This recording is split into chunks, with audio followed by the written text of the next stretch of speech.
All right. If you're listening to this, then you're welcome to the very first episode of the Gashacast, the podcast in which we will be covering Kamen Rider Ex-aid from the first episode to the last. Oh, yeah, that's right.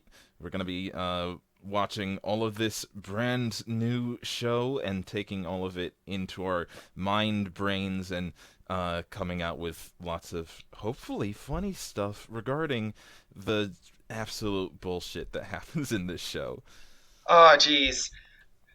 See, this is why I wanted you on for the first episode because you are extremely positive about this show. I might have my reservations, but I really wanted that positivity.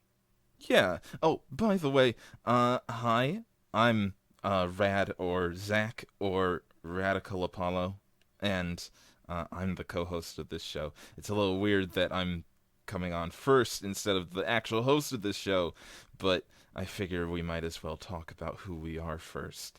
You might as well go first. I mean, you're the more charismatic of the two of us. That's unfair to say to yourself. Okay, well, I'll introduce myself then. I'm Sapida, or Creation, or Sean, which is generally better than both the other two names. Hmm. And I am the main host, I guess you could say.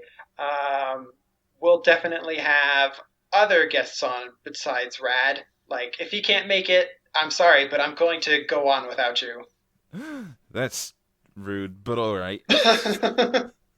Although, honestly, I don't think that'll happen too often. Yeah, not really. I'm usually pretty free. I am determined to keep this going all year, though. I'm not going to stop at episode 2. Nice. Uh, Although, since we're covering both episodes 1 and 2 of X8 in this podcast, that kind of messes with the numbers a little. That's fine. It's fine. Everything's fine. Don't worry about this. We got it covered. That just means that we're double loaded for this episode, and the next one will be a bit more concise. I guess we could go into, like, our backgrounds for Kamen Rider, but we have very similar ones. I mean, we came into the fandom at about the same time, right? Yeah, pretty much. If I remember right, it was around 2011 that I got into Right. Kamen Rider. Um, When Forze was starting and O's was ending, I believe. Yeah, just around that time. I'm pretty sure that I got into it right as Forza was starting. Because I saw some of the introduction kind of like promo videos for Forza at the time. And was like excited because it was like, wow, that's kind of weird. I don't know what's going on with that one. But like I started with Deno, and I fell in love from there, and it was just like it was a match made in heaven for me. This series here, So Deno is absolutely your favorite. absolutely. There are a lot of other series that I would rank among my top like 3 or 5 or however many that you want to actually have in a top whatever, but there are a lot that I don't like as much as I like Deno. Deno is fucking my favorite thing in the world. Also, can I cuss? This is Uh, I it's don't a little know. I it's a don't little think, late to find out. yeah, I don't think that anyone will be listening to this that are like children. I don't think children will be listening to our podcast, so you can go ahead and cuss if you want. Children cuss all the time. It's fine. Anyways, I got my southern hospitality, so I don't swear that often, oh, I except when I'm see. around children. Yeah, okay, Magnus. Anyways, Yeah, he's the Transformers Fra. nerd, I'm the Star Wars nerd, but that won't be relevant ever. Uh, so your favorite is Deno, and my absolute favorite is Kuga. Yes. It's just perfect. It really is perfect. And I went on yesterday on my Tumblr, which you should follow because plug. But uh I went on yesterday talking about how fucking perfect Kuga was, and how the final battle in Kuga is probably the tightest thing to ever happen in Kamen Rider ever. Uh-huh. I Ever. It's definitely a great final battle for a bunch of reasons. But we're here to cover the first two episodes of Ex-aid, not spoil the last two episodes of Kuga. Yeah, I won't say anything except that it's really fucking dope. Yeah. We can make references to other Kamen Riders, but let's try not to spoil anything important in the other series because here in the Western fandom, nobody watches anything in order, and you can't Eh, assume that anyone's been unspoiled. there's no proper order to Kamen Rider as things go. The only thing Not of even note is release that, order? I mean, I guess, I but don't like, know I anyone wouldn't who's call ever that done a that, though. proper order. Yeah. Okay, okay. Um, I think that's enough introductions. Mm. All right. I have all my notes here, And as do I. and let's just get right to it with the first episode. Um, so, Kamen Rider Ex-aid, uh, for those of you who are unaware, is a video game and doctors themed Kamen Rider series. Because why not? Yeah, those two things are highly related. Yeah. Although I have actually heard of some video game software being used to train surgeons. I believe I could be wrong, but I'm pretty sure that there was a good amount of time where Nintendo actually made like medical stuff for companies and everything. That was a fairly long time ago, but they also sort of tried to get back into the game with that like Oh, the thingy, heart the sense pulse thing. thing? Yeah, the heart sense thing that was going to come out that never did. The most useful Wii accessory. Yeah. Um, It was definitely one of the weirder things that happened in the past couple years, but it kind of ties in everything that's going on in this series if you think about it.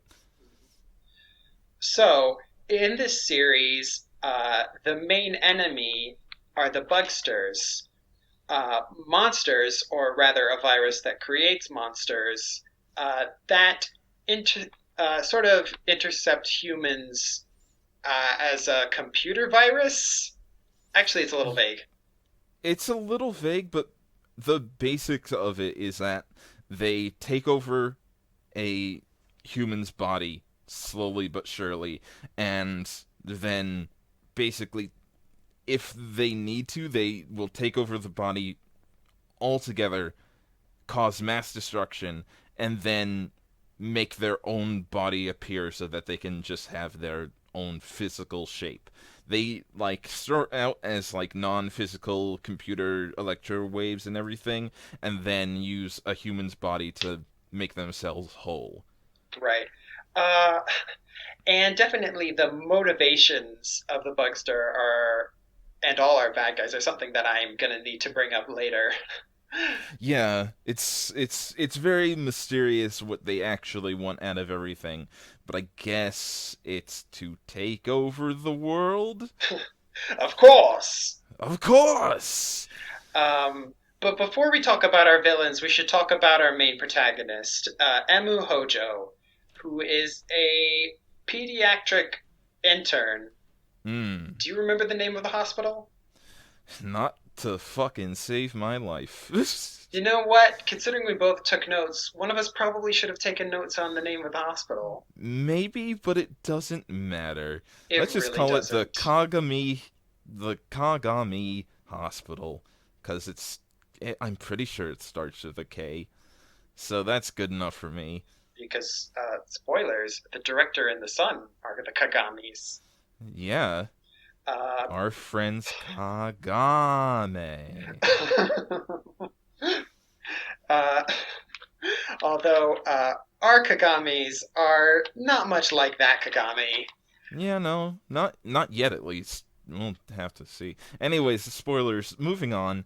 Right. So, what do you think of Emu as a whole? Or should I save that for later? I think that Emu, as a main character so far, reminds me of a lot of other Kamen Rider main characters. Like, I don't mean that so much in a bad way, in that, like, he's kind of generic or something along those lines. It's that, like, he seems to have the soul of a Kamen Rider in him, where, like, The soul of a there are Kamen some. Rider is a good sign. Yeah, that, like, it kind of gives off the idea that he is wanting to do something right, even though he doesn't know what that would entail all the time. But the fact that he wants to do what's right is the important thing. Right. And another thing that I think is important about him is that we see him working mostly with children. And Mm. I think it's important that this franchise remembers that they're like the target audience because sometimes they don't seem to. Yeah, there are a couple series that have a hard time really understanding that, yeah, it is a kids show and that it has to have, like, good messages for kids, and this seems to have that kind of thing going for it so far. Yeah, more So than just I'm having kids in the story, I'm already getting the feeling that this show is going to be decent to the kids, which I was worried about coming into a mini writers season. Yeah, that's always a bit of a hard thing to really uh, look forward to a mini writer series at this point. There may be one series in particular that ruined it for everyone else, but Well, also, like, as much as I love Ryuki, I don't think I would let my children watch it. that's fair. That's a fair thing to say. Um, I think that it would be a thing for teenagers to watch, maybe, but not like kids that would typically watch a Kamen Rider or Super Sentai type show. Yeah, like, we say that Kamen Rider is a kids' show, and it is, but we've seen a lot that Kamen Rider appeals to a lot of different demographics. It's got some mass appeal. Yeah, that's something that I see in this show as well, because it has a lot of elements from a lot of different series, from what I can tell, but it does look like it's going to stick to the more lighthearted side of things, which I'm excited for. Right. We've had, like, Ghosts just recently, which stuck to lightheart pretty well, Oh, yeah. but I'd like that to stay the trend. Yeah, definitely. Kamen Rider Ghost was a gift and a blessing. It was. And this series seems poised to continue that trend, even if I have my reservations about it. Like you were saying, it's staying lighthearted, and that's true even from like the very beginning of the show. Like, sure, there's a little scene where it's setting up the whole serious doctors thing, but it immediately takes us into a gag where Emu appears to be performing CPR, but he's actually just gaming. Yeah, pretty much. Speaking of, like, for a pro gamer and everything, he sure does shake his fucking controller a whole ton. Well, that's Like, how you know that someone is acting, that they're playing vigorously, and that this is a really intense part of the game. yeah, just how you know that somebody's hacking by watching them press every single button on a keyboard all at the same time. Yeah, I'm not expecting this show to be 100% accurate to like real life gaming experiences. Yeah, neither do I, but Not that I uh, even care for that idea. at the very least, we're getting some fairly nice references throughout the series so far, with the amount of different, like, game things that are being shown off, which is nice. That's all I really, really need out of it. I don't need the characters making references to video games all the time. Uh-huh. Although we will absolutely be getting more of that later, and especially with the movie. Yeah, definitely. Did you guys hear about that? I'm talking to our audience right now. You Did don't you need to guys hear clarify. about that? Yeah, and yes, I do. The movie, in this case, is the main writers of this series and past writers of older series fighting Pac-Man. Not just any Pac-Man, but Dr. Pac-Man. Well, Namco Bandai has been making all those Kamen Rider video games lately. Yeah, well, they also technically own Kamen Rider in general, so they can just do whatever they want. They got the money. Money, money, money, money, money, money, money, money, Okay. money. So right after that, we get another Pretty Boy roof scene. Oh, yes. Another famous Kamen Rider Pretty Boy roof scene where the Pretty Boy villains are chilling on the roof because staying out on a roof and looking out upon the city is the best way to plan your evil deeds or just play some video games. Speaking of graphite, like, Sexy. that sexy, very sexy. That's a known thing. But, like, I knew you were going to mention that graphite was sexy. but, like, that's such a neat design, and I feel like he's going to be from the, like, teased other, game of the series, the Dragon Hunter Z game, which is based on, Monster Hunter, because he has, like, dinosaur skulls all over him and bones and whatnot, and it kind of looks like Monster Hunter armor, if I'm honest. Well, you would know, but honestly, that's a surprise to me. Looking at him, I didn't immediately jump to any video games that he could be from. Actually, I didn't even consider the possibility that he was from a specific game.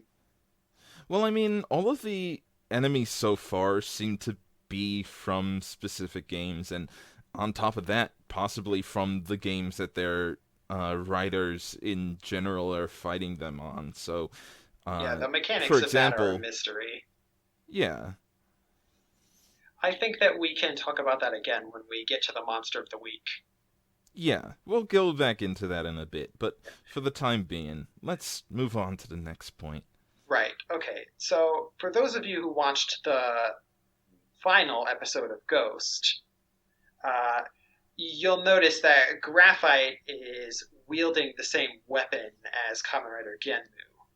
Which is a bit weird because we don't really know what the deal with that weapon is. It seems to create the bugsters. It seems to spread the virus. It also seems to work as a chainsaw and a gun at the same time.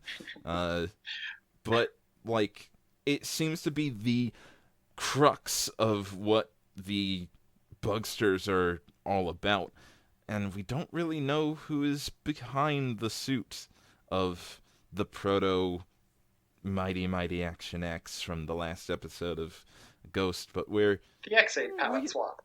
yeah, we have some ideas. We'll go back into that later also, but I'm interested in having a dark Kamen Rider in this series as like a long-standing main antagonist and not someone who goes over to the good guy's side. That's an interesting thing that you say that. I won't talk too much about like real in the future spoilers or anything. Oh, from those magazine scans. Oh yes, the magazine scans. Well, I have been avoiding those mostly. Yeah, I won't talk too much about them, but it does seem that we're going to have him for a pretty long time. So that's interesting, if nothing else. That's definitely what I want. So they say some ambiguous, menacing things on the roof. And we jump over to part of the main mystery of the series, which is the health ministry. Oh, yes. The health ministry in this series seems to be the big, shady situation of the story. It's like Kamen Rider. So yeah. Kamen Rider always has those shady groups. The big thing about this thing is that they seem really normal. Most other like shady groups and everything, they seem like they are over the top. Cultists. They like yeah, for the most part they kind of are huge weirdos. Like and Shocker. look Yeah, Shocker is a good example of it. They're an evil organization and also happen to be the big monster villains and everything. But in this case, the Ministry of Health seems to be on the good guy's side while still being really shady. Right.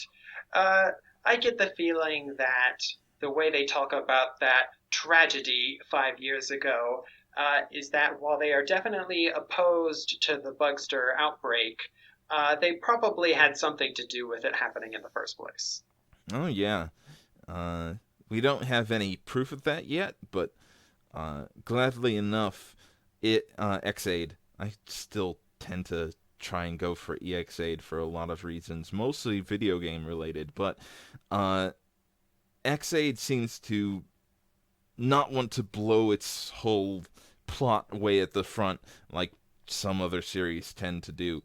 Uh, so I'm pretty happy to see that we're going to get that slow burn of what the plot is going to be like. Uh, Well, and he's a Heisei writer because there's a big mystery in the show.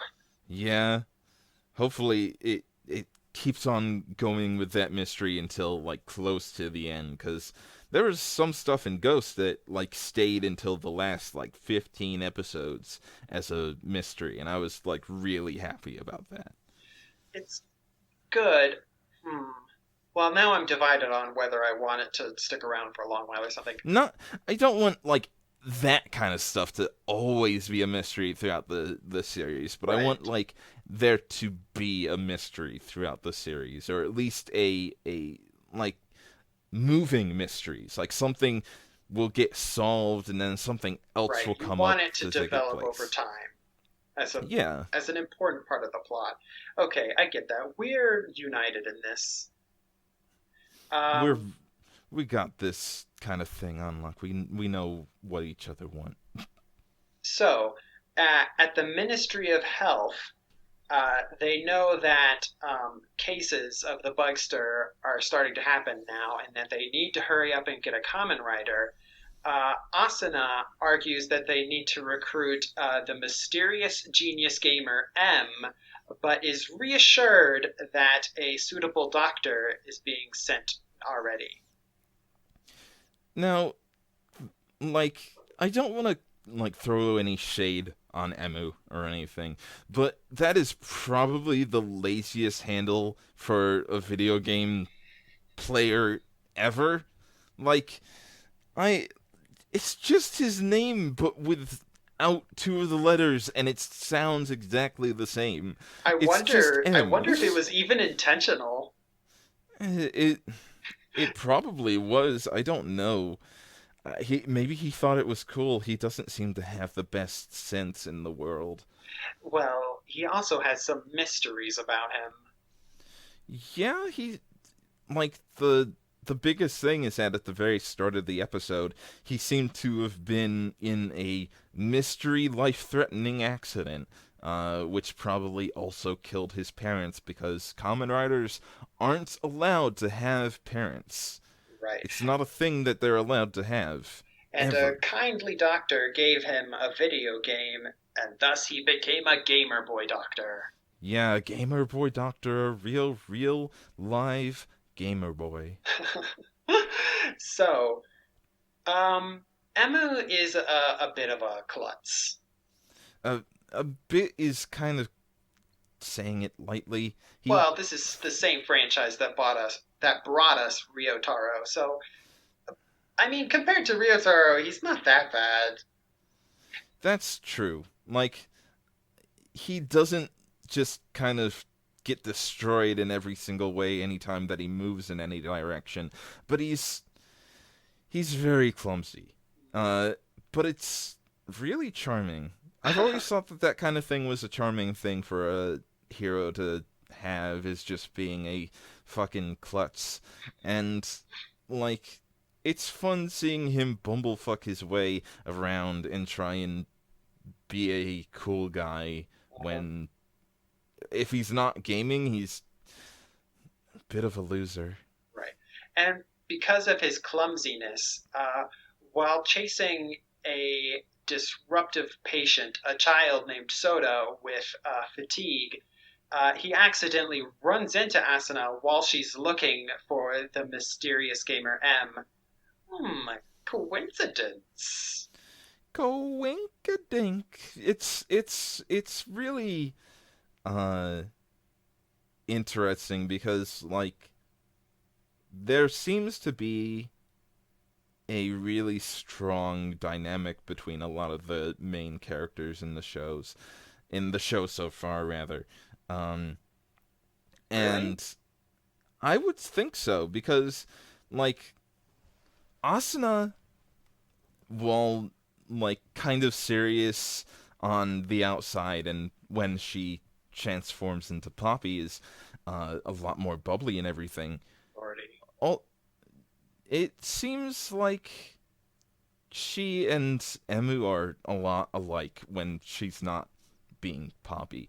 They're both kind of clumsy. They both kind of have a silly side to themselves outside of their like outside personas. Uh, and it's just kind of interesting seeing them as a match together. Uh, I think I get what you mean. Kind of like how Takaru and Akari never became a thing. Yeah, it's like they they never became a thing, but they had a lot of things in common to the point that they like made a really good pair. So this isn't going to be a Shinosuke and Rina. Wait, no. Oh, jeez. You're Kamen Rider you're Drive thinking of situation. Kiriko. Kiriko. Oh, jeez. I feel simultaneously really bad and totally justified in forgetting her name. It's fine. Nobody watched Drive. Anyways, Well, I didn't. I know you didn't. I watched all of Drive, but it's Um, fine. uh, so I'm glad that he's not going to marry a video game. Yeah. Well. We'll I see. mean, don't say not too soon. It's maybe he will. Somehow I doubt it, though. It's every gamer's like top thing that they want to do in life is to marry a video game. So you think Maybe that. not Asuna, maybe somebody else. We don't know. So you think that that's the part of like gamer boy culture that they're going to bring into this? Absolutely. Uh, I wonder about that. Anyways, so because of these, I don't know. I guess you could say that they're plot contrivances, but they've got short episodes and they have a lot that they need to get done in episode one, so it's totally excusable. Because of that, Asuna, Sota, and Emu all end up in the same spot at the same time, and using a super technology stethoscope, Asuna identifies that Sota is infected with the bugsters when he starts displaying weird bugster symptoms. I love that thing, by the way. It's like I'm glad that our like proper dumb cell phone of the season is a big dumb fantasy stethoscope. Oh god, do they use it as a phone too? Yeah, they're going to use it as a phone. It's like a communicator. Oh, jeez. I They mean, just haven't used it yet. That's the main thing is they haven't used it as one yet, but it is able to be used as one. are you sure? Because, Yup. I mean, it worked more like a pager in episode two. Well, Doctors definitely mi- have pagers. I think that Asuna tried to speak into it to get like a message over to Emu, but Emu wasn't picking up, so it didn't get through. Jeez. I think that it's gonna be the big dumb cell phone of the Right. season. In my notes, I immediately called it when she pulled the stethoscope out that Emma was going to get one of his own. Well, yeah, It's it kind of covert. needs to it needs to be the thing, Does it also and function as a real stethoscope? I mean, the toy I won't, but I guess so because I mean you don't really need it to uh be used this one since it's got that big huge uh like viewing screen or whatever, but I think that it can be used as one or at least it can be pretended like it can be used as one. I mean, your undercover Kamen Riders are gonna look silly with both a real stethoscope and a weird toy one on their necks. It probably works just fine. Alright. So, because of this, Emu gets ushered into the CR, the secret underground base in which Asuna and the hospital's director are preparing for the fighting the Bugsters. Now, there's something weird about the CR, and I don't know if it's that the door was already open, like the little code was already in or something, and they didn't reset it because I don't know why. But it seems like the little pin pad that lets you into the CR center, that it's a puzzle game, like it's based on a puzzle game because it has a bunch of symbols and shit that all kind of like make a pattern on the four corners of the pin pad thing there. So I'm not sure how Emu solved it, if he did, but I guess he Gamer Boyed his way in. Yeah. It's unclear. Very unclear, but I guess we'll find out eventually. Maybe. I don't know. Maybe we won't. Well, they made that prop. They'll use it once eventually. Eventually. Alright. So, the director Kagami acts like a bit of a goofball and kind of cavalier to the fact that Emu is in on their secret base. We can talk about him now or later when his son is involved. I kind of have something to say about all the kind of main characters that we've seen so far, but we'll wait until a bit later for that, at least on my side of things. Do you have anything to say about them?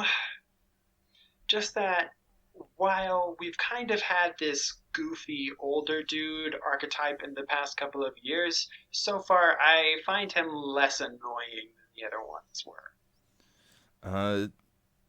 I kind of feel the same way, but I've liked all of our goofy old guy people so far.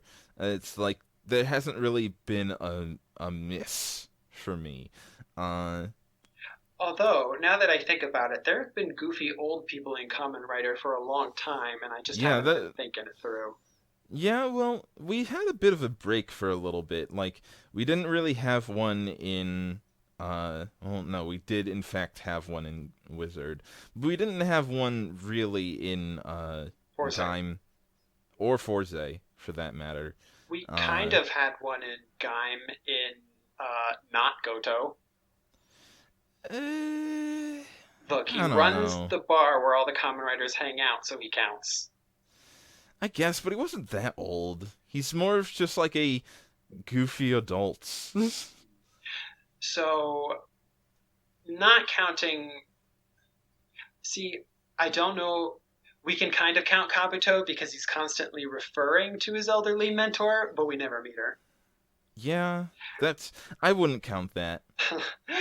But in between, but on both ends of that... Wait, hold on. No, because Deno didn't have a wise older guy to either. But Kiva absolutely did.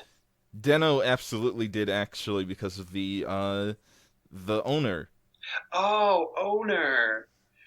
See, I feel like if we count Kabuto, then that makes like a clear train from there through Decade. I don't think Double had one. So starting in the what you might call the Neo Heisei for a couple of years, 3, we didn't have any fun old guys in the cast. Wait, hold on. Forze had that teacher, Osugi. You know what? Why are we even talking about this? Let's move on with Ex-aid. This is a stupid conversation. This is a conversation for dumb nerds who are bad. Yeah, that's us. Anyways, Speaking of nerds who are both dumb and bad, Emu decides to remove Sota from quarantine. Yeah, that wasn't very smart. I like Emu a whole lot. I really hope he doesn't go down the route of doing things that are not, like, very smart to do for no real reason.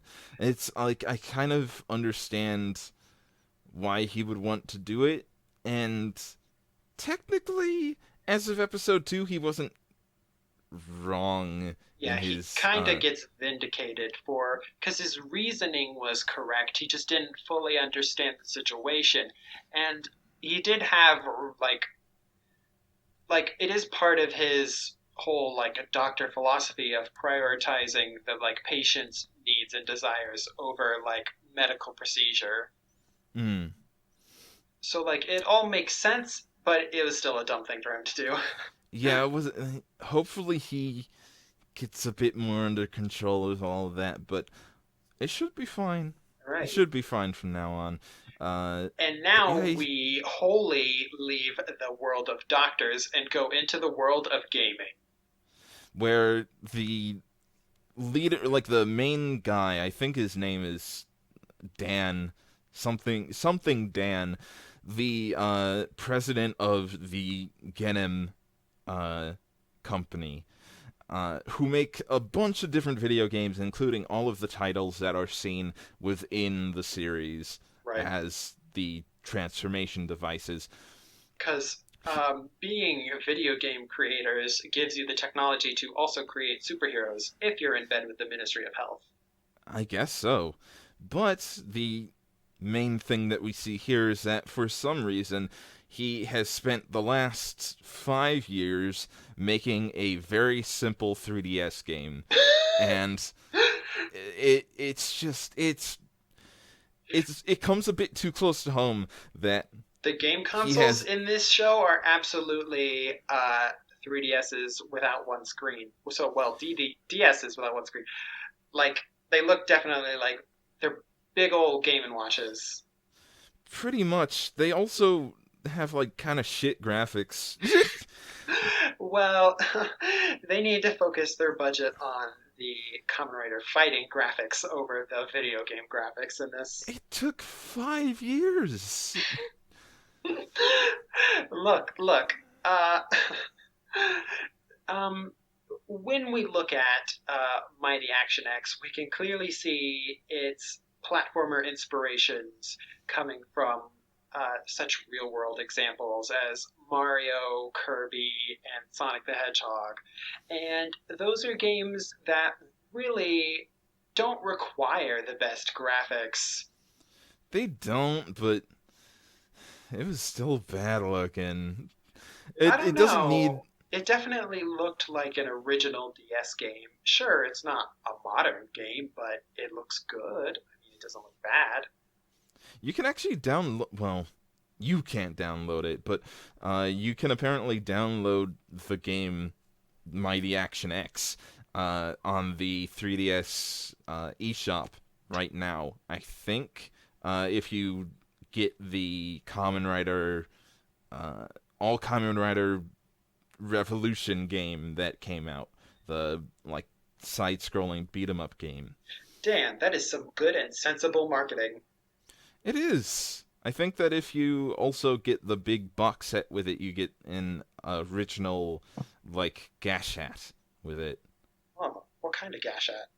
Uh, I it literally says mystery original Kamen Rider Gashat. It Oh my doesn't god. really explain what it is really. Alrighty then. Are you thinking of getting any of the gashats anytime soon? I'm hopefully going to get a like I do want to get the driver and the Gashats. Uh I got the Ghost driver almost immediately after Ghost started, and I'm very happy about it. Um, Yeah, but I definitely need to get a Ghost driver soon. but I want to get the Ex-aid driver, the gamer driver rather, uh, as soon as possible. But as it stands, it is fucking still really expensive on Amazon, which I usually get my stuff from. It's usually around like 60 something dollars for a driver once it's a bit less bought out all the time. Well, So I'll just have to wait it out. it's definitely a flashier toy than the Ghost driver was. Yeah. Rather unfortunately, the Gashats themselves are probably going to be a lot more expensive this year because all of the technology is in them rather than in the actual belt. The belt does make some sounds, but almost all of it is coming from the Gashats.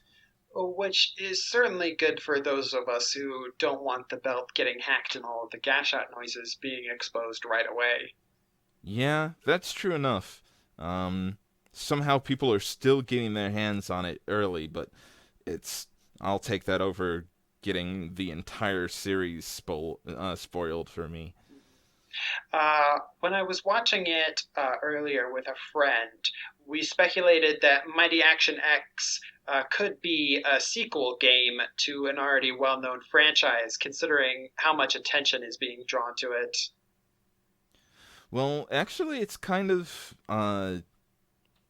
like explained that it is sort of like Mighty is a pre-established character, and Mighty is uh, shaped like a friend. he is Mighty's fucking cute. I love Mighty. Mhm. Um, but it seems like uh, there was a Mighty game before it, and it was later also in the pre-production stages, and that's how we got the proto version of Mighty Action X. That makes sense. I didn't even think about that possibility. Um, it's also kind of it makes more of a point to make sure that you know that the proto Mighty Action X is a earlier version of the game because the jingle is different when proto Ex-aid like transforms. Ex-aid goes That writer's name mighty is mighty. Genmu, right? Uh, it is, but like so far nobody's really referred to him as such. I So feel like having to say prototype X8 is more of a mouthful. yeah, it is. But like Ex-aid's transformation goes mighty mighty action X, and Genmu's goes mighty action X. So Yeah, one of those is definitely catchier than the other. So the audio designers at that game studio have been working hard or hardly working. they have been fired. Anyways, All right. So the only thing that I kind of got distracted during the scene because all I could think of is Soda is ill and you're taking him to a big event where there's a bunch of people crowded together spreading their germs. and him spreading his germs to them, also probably not the best idea. Although I do wonder if the Bugster virus can be spread between humans. That's probably a good question. We don't really know how it works in full yet. It seems to latch on to one person, then not really spread around. It might be the job of the bugster in question to then spread the virus around once they've matured and everything. But until then, we don't really know much. The virus mutating into like an airborne strain that infects everyone could make for a good finale setup. It could. I would be really excited to see all of that, especially with how we're apparently getting even more writers as time goes on, but we'll have to find out about that.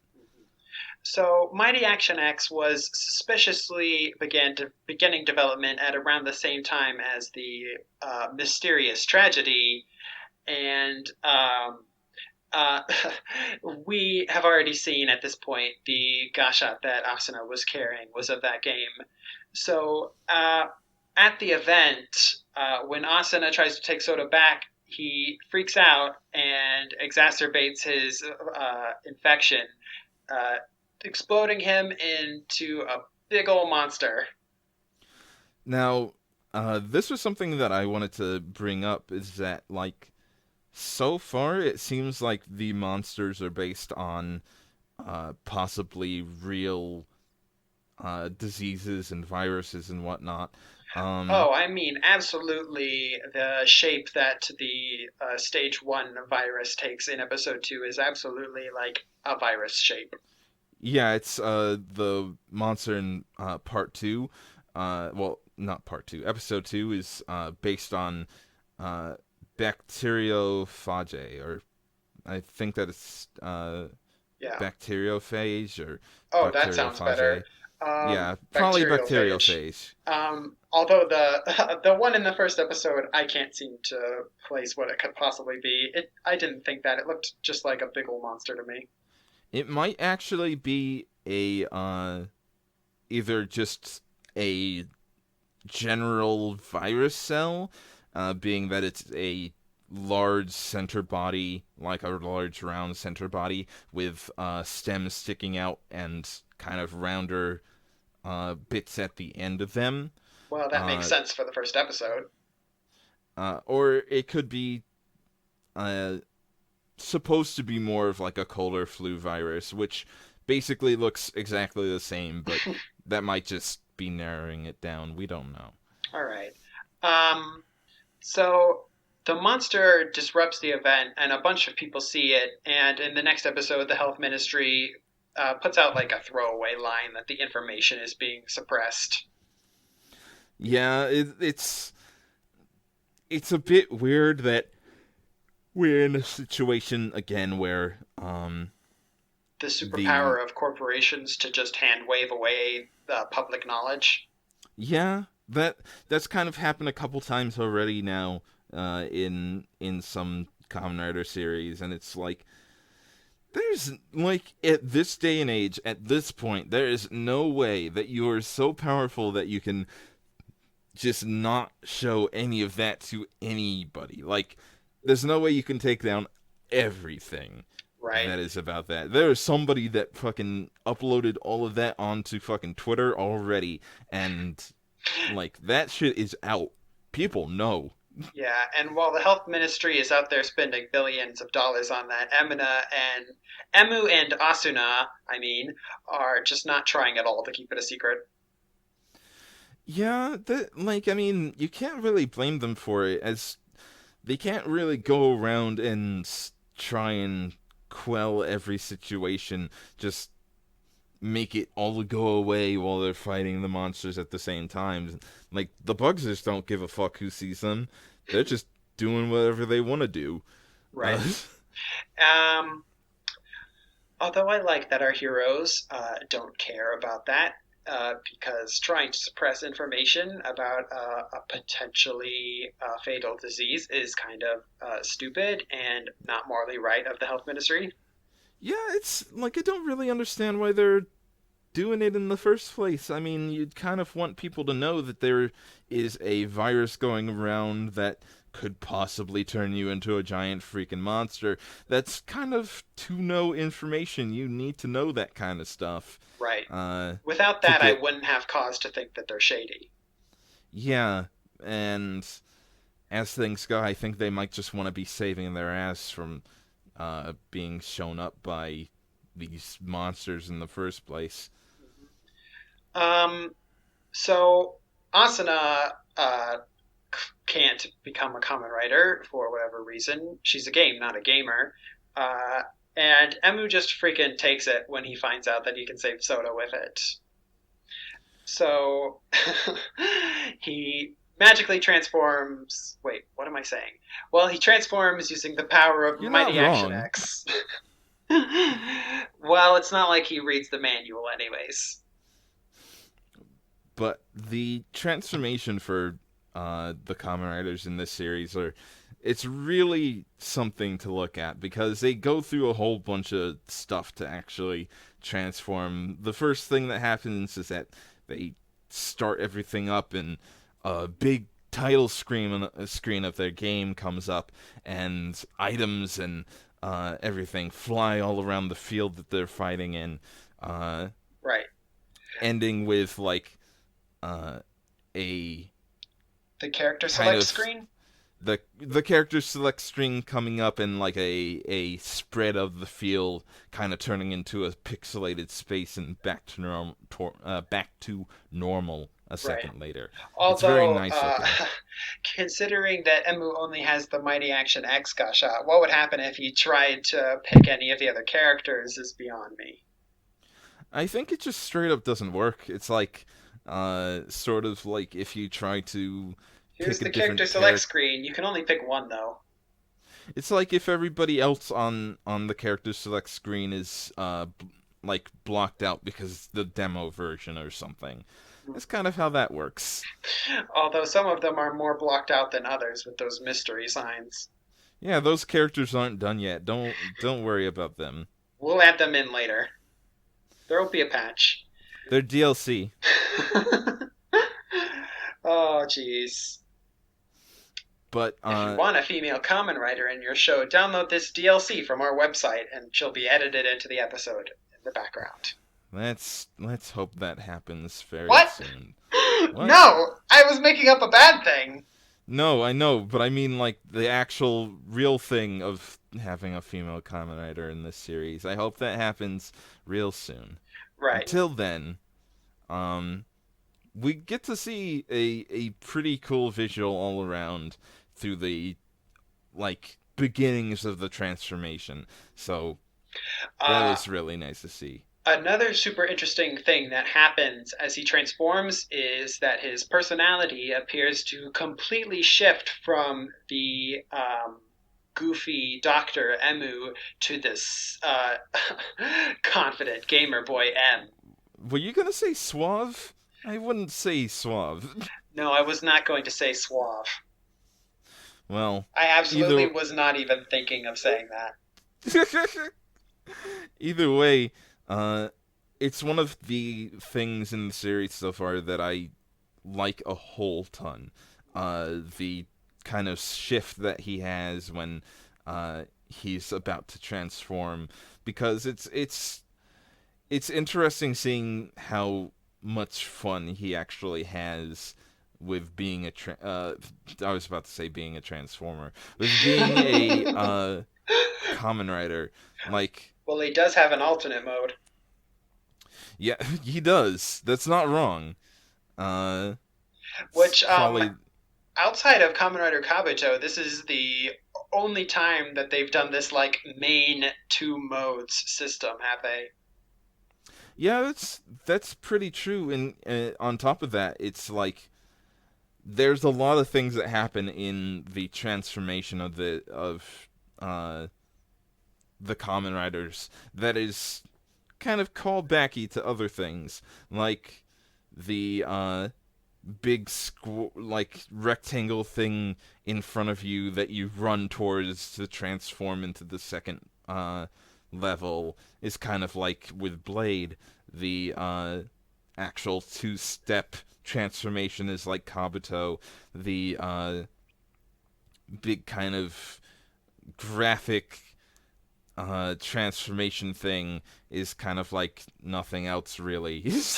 um, The little screen on the belt resembles Forze's screen, where the oh body of the yeah, Kamen Rider appears as a little graphic.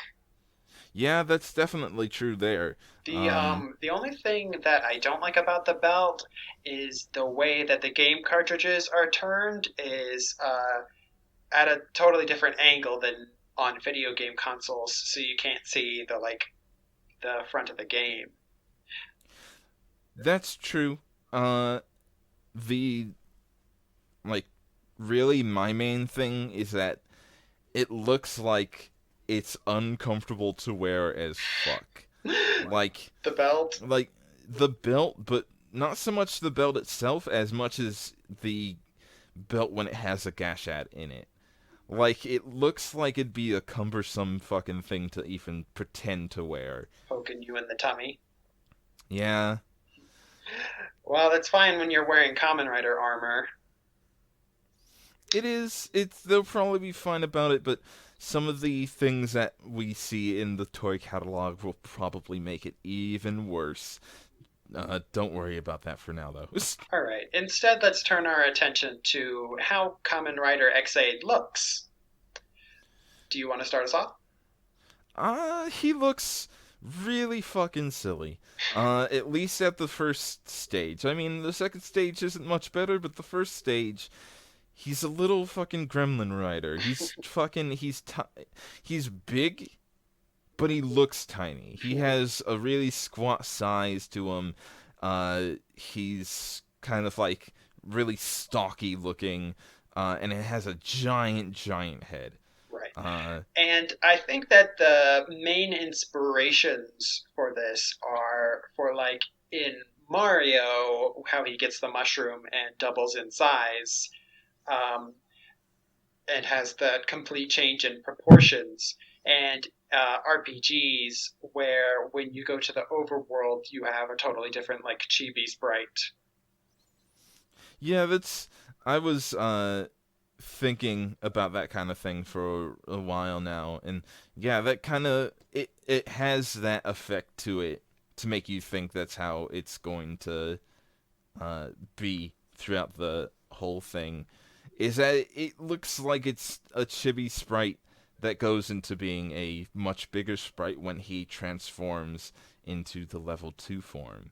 Right. Uh, but the thing about level 1, and I will give it to them, I will give it up to whoever designed the costume, and on top of that, whoever is inside the costume. But it seems like you can actually move around pretty well inside of it, despite its big, bulky size. Oh, Uh, level one. yeah. I know level two has Takawa Seiji in it.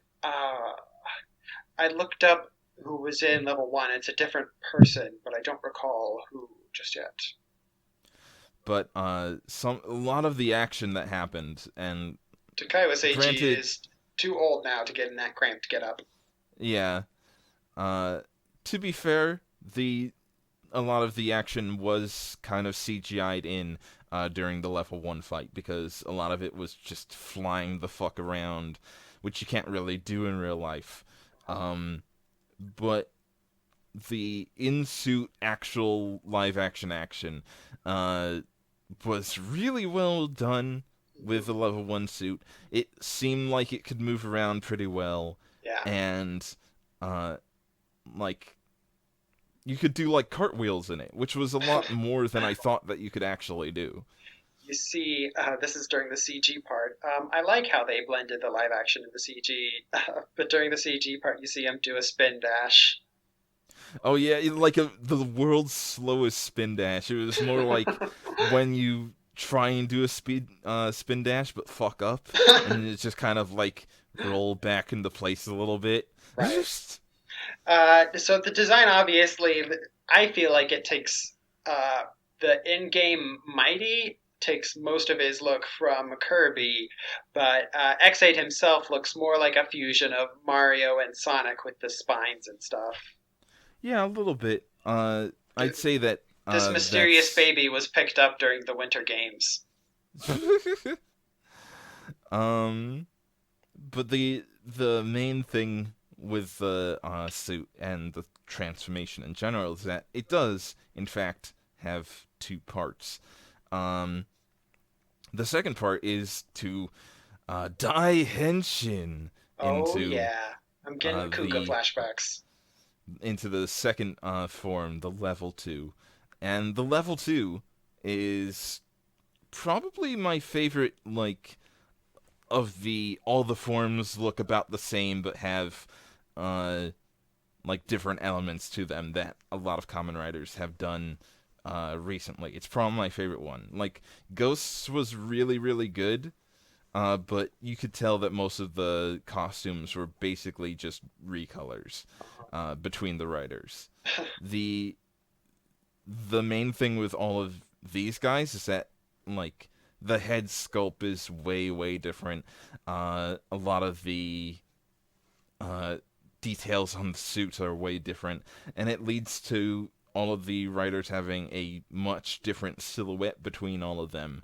And we get the first shot of our main hero when he Dai henshins up with a big CG cutscene of him transforming, And doing the which Mario.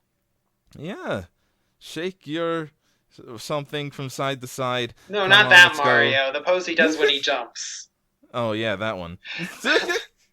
uh, my favorite detail about the Ex-aid suit is that if you look at that thing under his eyes that looks like a mouth, you know what? The more I look at it, the more closely it resembles a mustache to me. Yeah, a lot of people have been saying that he has a big old mustache there, which is like if it was intentional that it's supposed to be kind of like a Mario mustache, that's really great. I think that's the cutest thing in the world. The fact that Genmu also has like a big purple mustache, possibly relating it to uh, Wario in some way, I'd be very happy if that was the case as well. It's such a goofy thing that I absolutely love it. Right. Uh, so the actual fight goes in the two stages. The first stage, he helps Sota by destroying the big old bacterial shape. First, by he doesn't need the manual, he doesn't need any tutorials, but he knows about Mighty Action X's game mechanics, so he runs off to go grab items first before attacking. Yeah, that's probably my favorite thing is that like he has pre-established knowledge of how the game works, so he doesn't need to know how to fight really. He just already knows how to play the game right, at least in some degree. And Yeah. that's a neat thing to have your main writer be able to do is just be kind of cocky and be a like proficient fighter, even though he's probably never really fought in his life. Well, you need that sort of thing. um, it works. You know, I don't really feel the need to question it, whether maybe because I'm used to Kamen Rider or what. But he successfully moves on to the next stage of the fight against the Mighty Action X boss, Salty. Salty's design is very nice. The I forget who the monster designer for this season is, And but I they never knew have it. uh the monster designer is like a really famous like character designer who mostly does like really abstract designs and whatnot. I saw their Tumblr once, and a lot of their art kind of invoked what they are going with for the monster designs in the show so far, in that it looks kind of weird in an abstract and kind of natural way while still being kind of plasticky, which is a neat aesthetic. Um, Absolutely, you should send the link of that to me. I'll check it out and I'll definitely put it in the episode description. I will try and find it in the future, and by future I mean a couple minutes after this episode.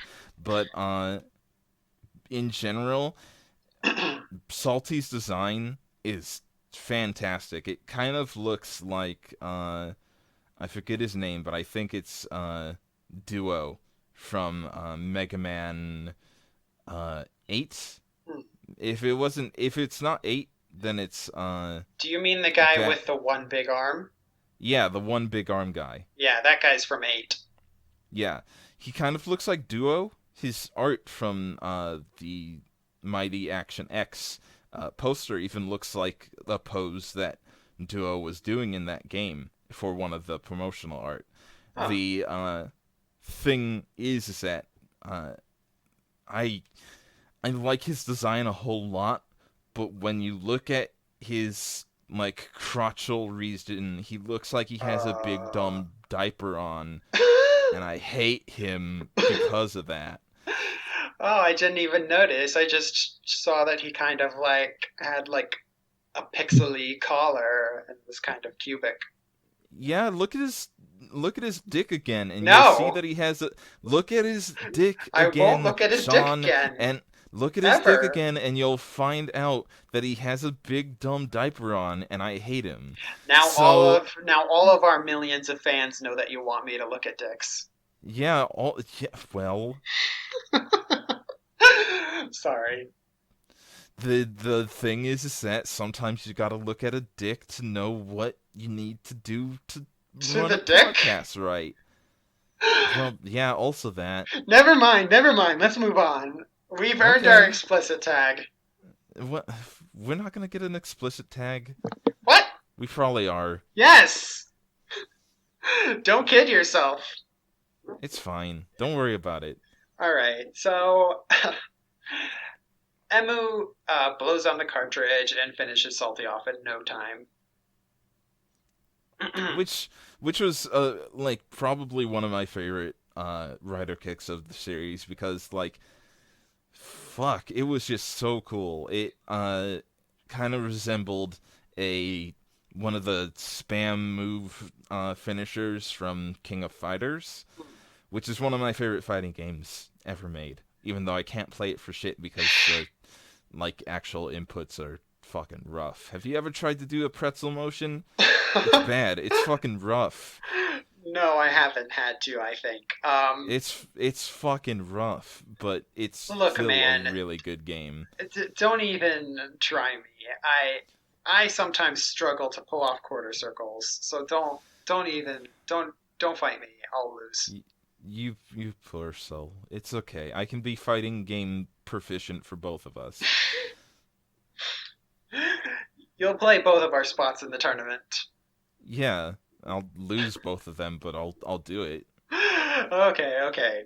Um, so after we finish off the monster of the week, we get a little sneak preview at what's going on with all of our up and coming writers that we're going to be meeting in these next couple episodes. Also, just for a second, just Are you gonna plug your Taiga hate blog? fuck you, Taiga Hanaya. I fucking hate you, Taiga Hanaya. You're a piece of shit. You like you're looking through a fucking sniper scope to look at people like it's a telescope. Fucking get fucked. I hate you so much, Taiga Hanaya. More on him next episode. Because they have to foreshadow his soon appearance. Yeah. We also see someone checking out the Mighty Action X event a little too late, and he's getting excited for the upcoming battle against the Bugsters. Um, and meanwhile, the person who was supposed to come and get the belt first is just chilling in his limo with his own belt, being like, man, whatever, I don't even game. It's not even a limo. It's just a fucking car that somebody else is driving for him because he's a lazy asshole. Yeah, but he made it feel like a limo. That's part of his whole deal. Is it? He elevates everything around him, of course. I don't know about that. He's kind of a weirdo. Speaking of, next episode. Right. What did you think of, before we move on, what did you think of episode 1 as a whole? As a whole, to be honest, I was kind of middling on it. Even after watching it a couple of times, I was like, well, this is a decent establishing episode, but I didn't feel too strongly about it.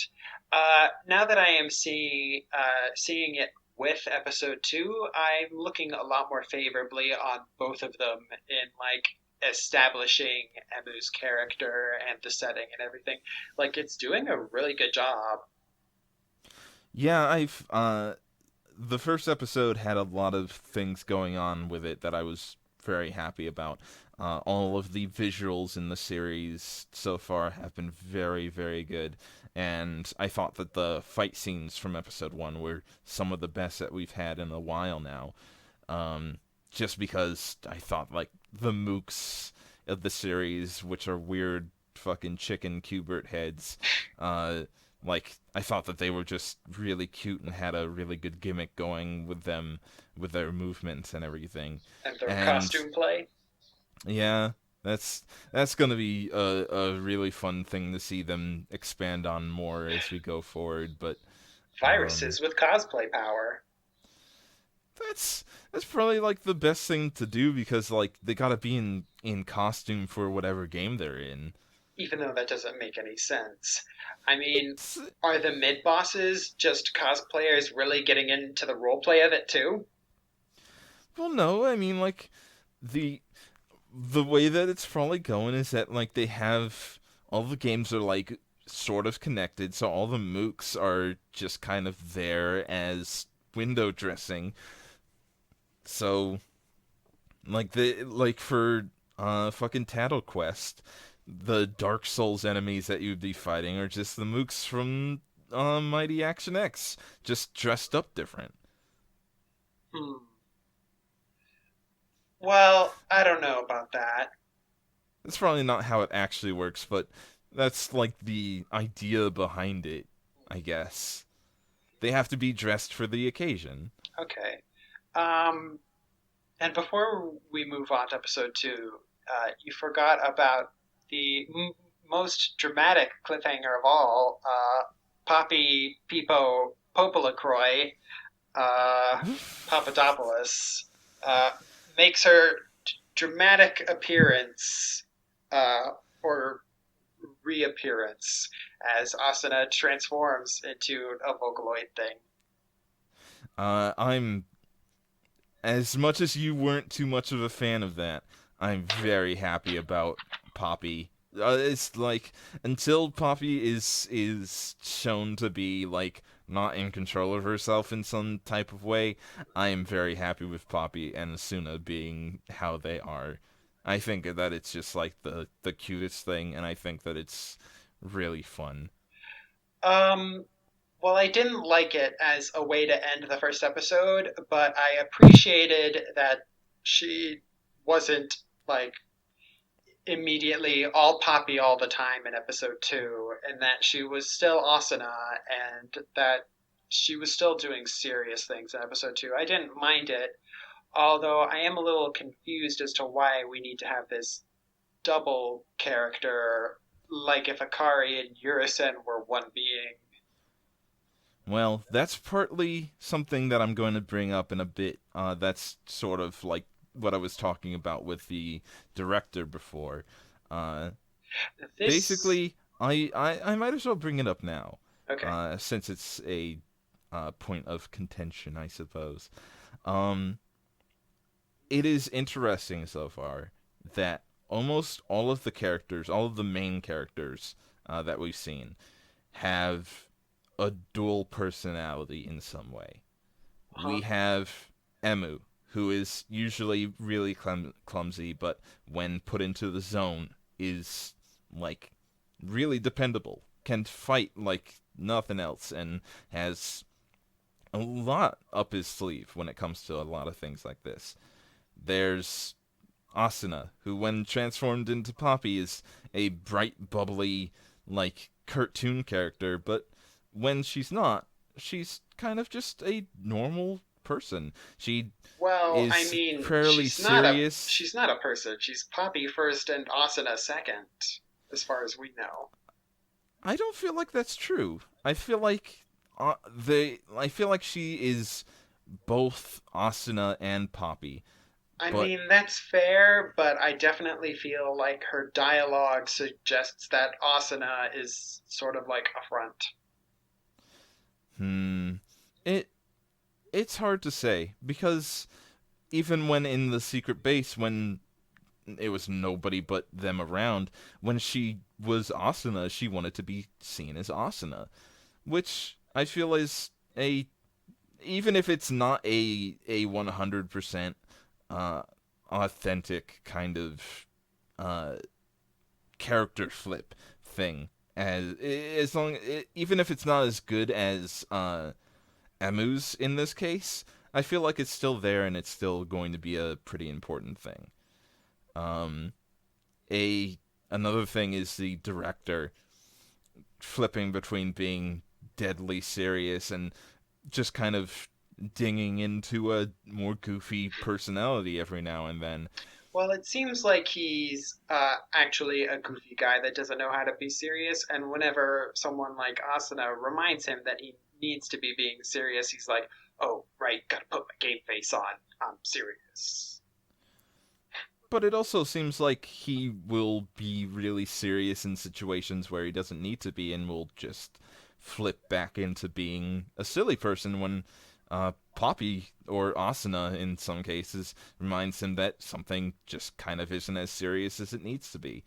It's it's kind of like, even in Hero, who we'll go into a bit more in the next episode that we're going to talk about. Yes, He his two has, drastic personality shifts, a jerk and someone who likes cake.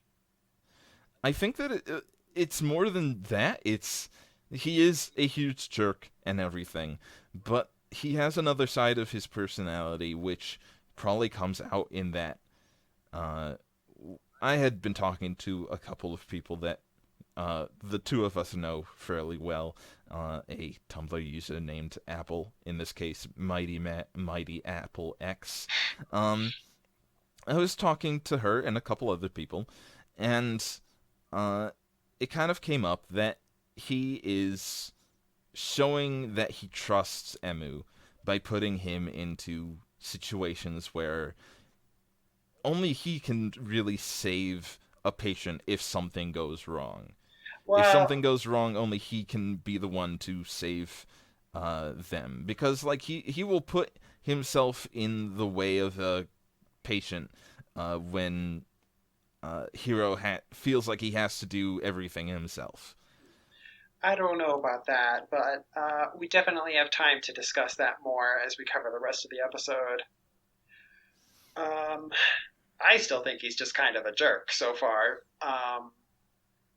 So the questions about Poppy that were cliffhanged at the end of the first episode cross over into the beginning of the second episode as Emu gets his questions about Poppy answered by the director, who says that Poppy is the sort of navigator or Navi character for the Kamen Riders, there to sort of explain what the fuck is going on to them. Which seems to work out pretty well for her character so far.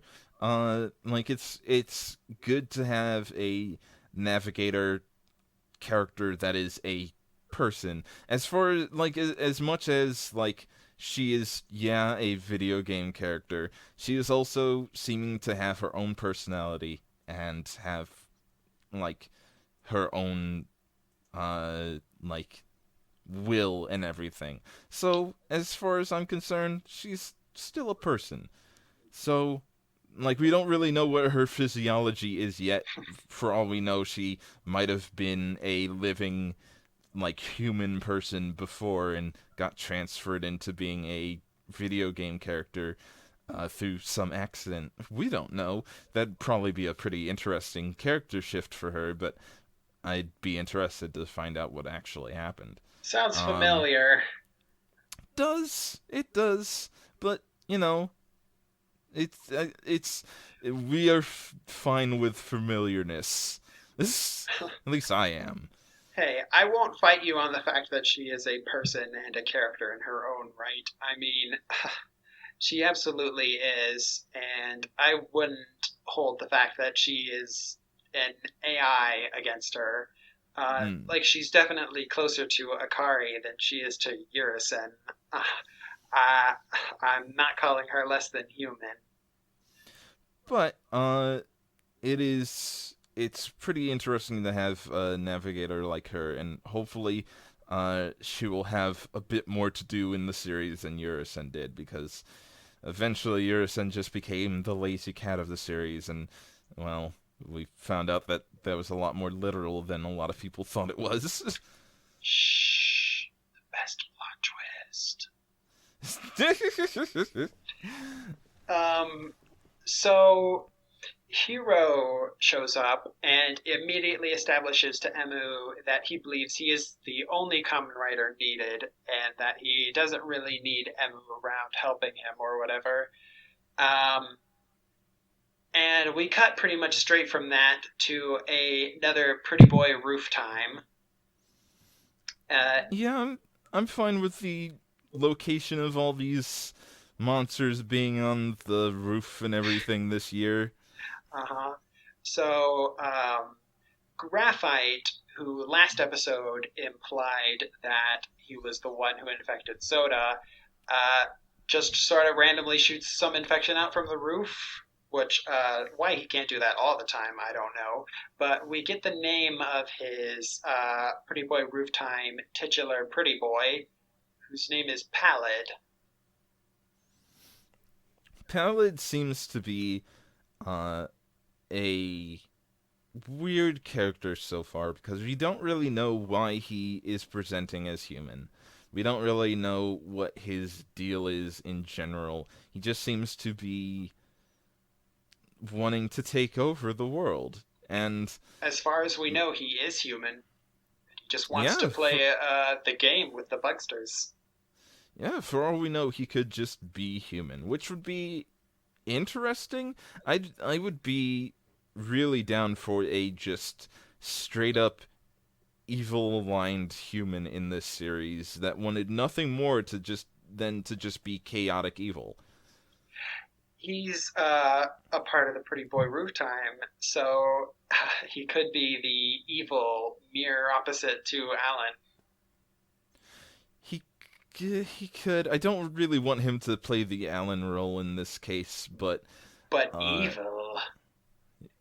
I'm actually hoping that he is a uh, better will developed version of Kai from Deno in that like Kai showed up in Deno and didn't really do anything of importance, and he came in like the very second half of the series, which sucked Uh, for him as a character. Meanwhile, Uh, Pallet here is at the very beginning. yeah, I'm hoping that he gets a lot more character development as time goes on, and as much as I really liked Ellen's like whole character development, I'd like it to just be that we have a evil aligned human that is working almost entirely on its own as a human, uh, just wanting to fuck shit up. Well, I kind of thought that the idea that he's a human is a bit of a long shot, but I definitely like it, and we'll see how it turns out. It'll probably be good, or at least that's the feeling I'm getting at from it now. It's not exactly like anything we've seen so far quite yet. Hmm. And I hope that he sticks around for the whole show and doesn't get replaced by any last minute end bosses. You know how these video games go. Oh man, it'd be a bummer if he ended up being the like mid boss or something. Uh, but like I think it'd be really cool if throughout the entirety of the series he just kind of like talked about how he rejects his humanity or something and puts on the stone mask and turns into a big giant final boss at the end of the series I feel a for one strange reason or closeness another. to you, Emo. We are fellow gamer bros. Oh god. Oh god, that's just Why I'd won't you actually join my really like side that. against the SJW doctors? No, I don't want him to be anti-social justice at this point. I don't want him to be that kind of character yet. Let's keep that away for the time being. So, talking about men who are gross to women, we cut back to more establishing of Hero, in which we see him performing surgery with a gaggle of fangirls outside. Yeah, that's gonna be a thing where he is definitely the type of character that is all pretty boy, has like everybody fawning over him because he's just so cool, and everybody's gonna shit on him on the fandom because he's a weirdo. Right. He's a fucking weirdo. Um, so already on Tumblr, we're making the memes about the show Scrubs, Yeah, and he's kind of been turned into Turk at this point, which for makes better or worse. sense. Like I rewatched the first two episodes of Scrubs the other day, and we've got Emu who's medical and Hero who's surgical. Emu is the nerd, and Hero is the jerk with a god complex. Yeah, Turk really did have a like he was kind of a jerk at the start of the series, and scrubs, so Yeah. maybe we'll end up with fucking Emu carrying Hero on his back all the time. Well, I don't think it'll go that far, but I hope it goes that far. we can hope so. Um, During this surgery, we are introduced to Hero's assistants, two women who do not speak but hand him the instruments of his operations and do so again when he transforms. That's gonna get a bit old. Hopefully, it doesn't happen that often, but it's gonna get old. What I'm hoping for is that like at some point, not like early on, but at some point, like Hero just gets completely blown the fuck out, and every girl that has been fawning over him just kind of drops him like a dead weight, and he's just kind of like crying to himself in the middle of the fucking hospital Oh my in the god, feet. Rad. It'd be fucking hilarious. It'd be really funny. You're after those tears. I want them. I want everybody except for Emu, who I love, to be in just tears all the time for being fucking weirdo losers. Okay. Fuck you, Taiga Hanaya. Okay. It's fine. Don't worry about it. Okay. Okay. Um, I forget if anything else important happens, but Emu questions whether he's needed anymore and is like, well, I mean, if I'm not needed to be a Kamen Rider, I could just go back to being a doctor. So I appreciate that because it definitely shows that, like, as the rest of this episode shows, Emu is not in it for the glory. He just actually cares about the patients. Yeah, it's really interesting seeing his character already uh come off as like really there to help people. Mhm. Because we've had some other characters that wanted to help people before but didn't have that kind of conviction that we see in Emu. Even with his fuck upitude, he has a lot of conviction to save people and help them, which means a lot to me. So, they proceed to the scene of the person who's collapsed. Uh, I guess the the health ministry has put out something to help people identify Bugster cases so that they can reroute that stuff to the CR. Um, because they get called immediately in, and uh, for some reason, oh, but real quick, I love that Emu has to hitch a ride on Asana's bike. Yeah, he he doesn't have a bike of his own. He probably walks to work. This is like Another if thing that not I appreciated about Asuna is that she wore real pants in the first episode and not a skirt. yeah, well, that's not gonna last. Hey, even though she changes to a doctor's outfit, the camera never goes below her waist. Yeah, well, it definitely did to those girls that were with Hero. Oh, So, right, that did pan up from their legs, didn't it? yep, it did. Well, okay. Yeah, These are the female characters we have designated to not be sex objects. These are the ones that we have that are.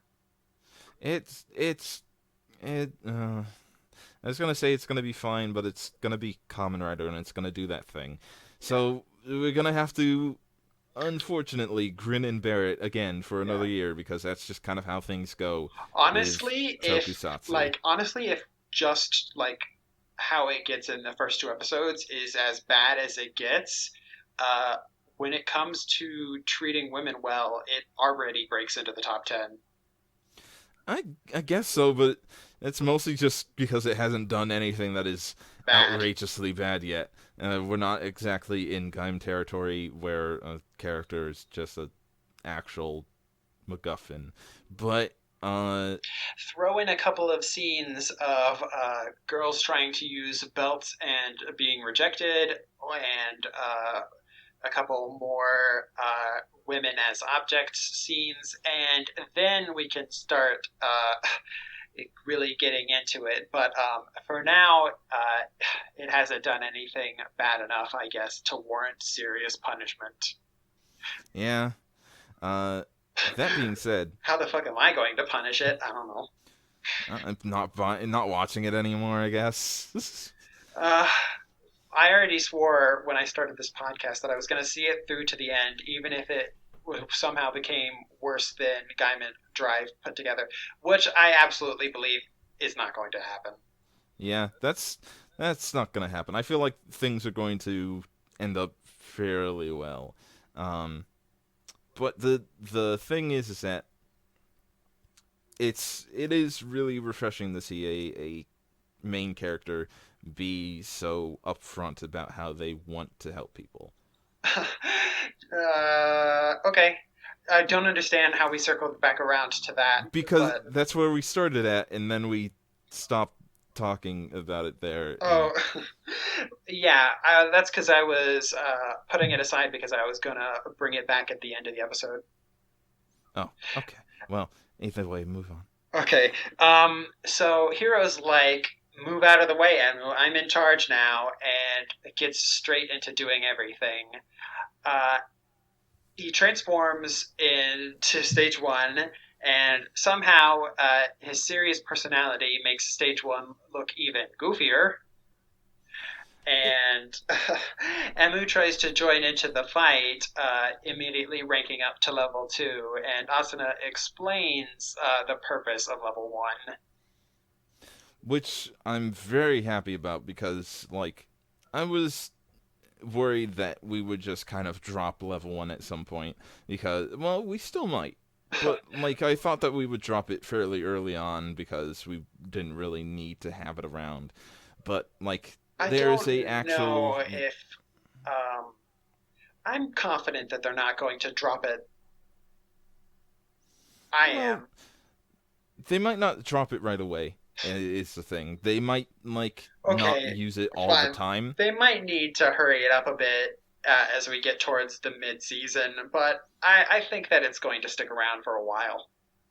Yeah, that's how I feel about it as well. I hope that we never really truly drop it all the way. Um, but they probably are just going to at some points just kind of go to level 1 and then straight into level 2 at some like when they need to. But hopefully we stay with the uh, need for the level 1 because it's a interesting hook to keep it in the Yeah, like story. right.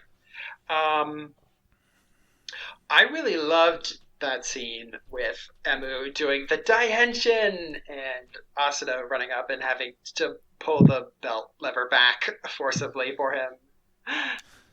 I honestly really like the humor in the show so far. It's very cartoony and everything, but I like that part of it. It's done in such a way that it's like really goofy, but in a not over the top or It's not uh accompanied by any wacky sound effects or special like eyes bugging out and like da da da da da da da stuttering. uh yeah, pretty much. It's like it's got some funny effects going on with it here and then, but it's not like really in your face all the time about it, Yeah, which I appreciate. it tells a joke instead of going, "Whoa, what a zinger that joke I just told was." Um, but it's the humor so far has been really refreshing. Yeah, Uh, there's some like genuinely decent gags. but it turns out, since we didn't actually explain it first, is that to actually dis dispose of the bugsters, you have to be in level 1 first to disconnect it from the host body of the virus. So you beat up the like rampaging bugster in the uh, Level 1. level 1 form, and then take care of the separated bugster like monster form in level 2. And Right. that's how you actually get the patient back to livable standards. I appreciate that the writers have a form that was built entirely around saving the patient and extricating them from the situation first before just obliterating the monster. Which is like it's going to absolutely cause some tension because I feel like there are probably going to be some points where a writer, probably Taiga Hanaya, is going to uh like try and take care of a rampaging bugster without going level 1 and just being a huge dickhead about it. Uh Emu is already he already has his hands full with Hiro, so I'm not looking forward to having to deal with Hiro and Taiga have being dicks at the same time.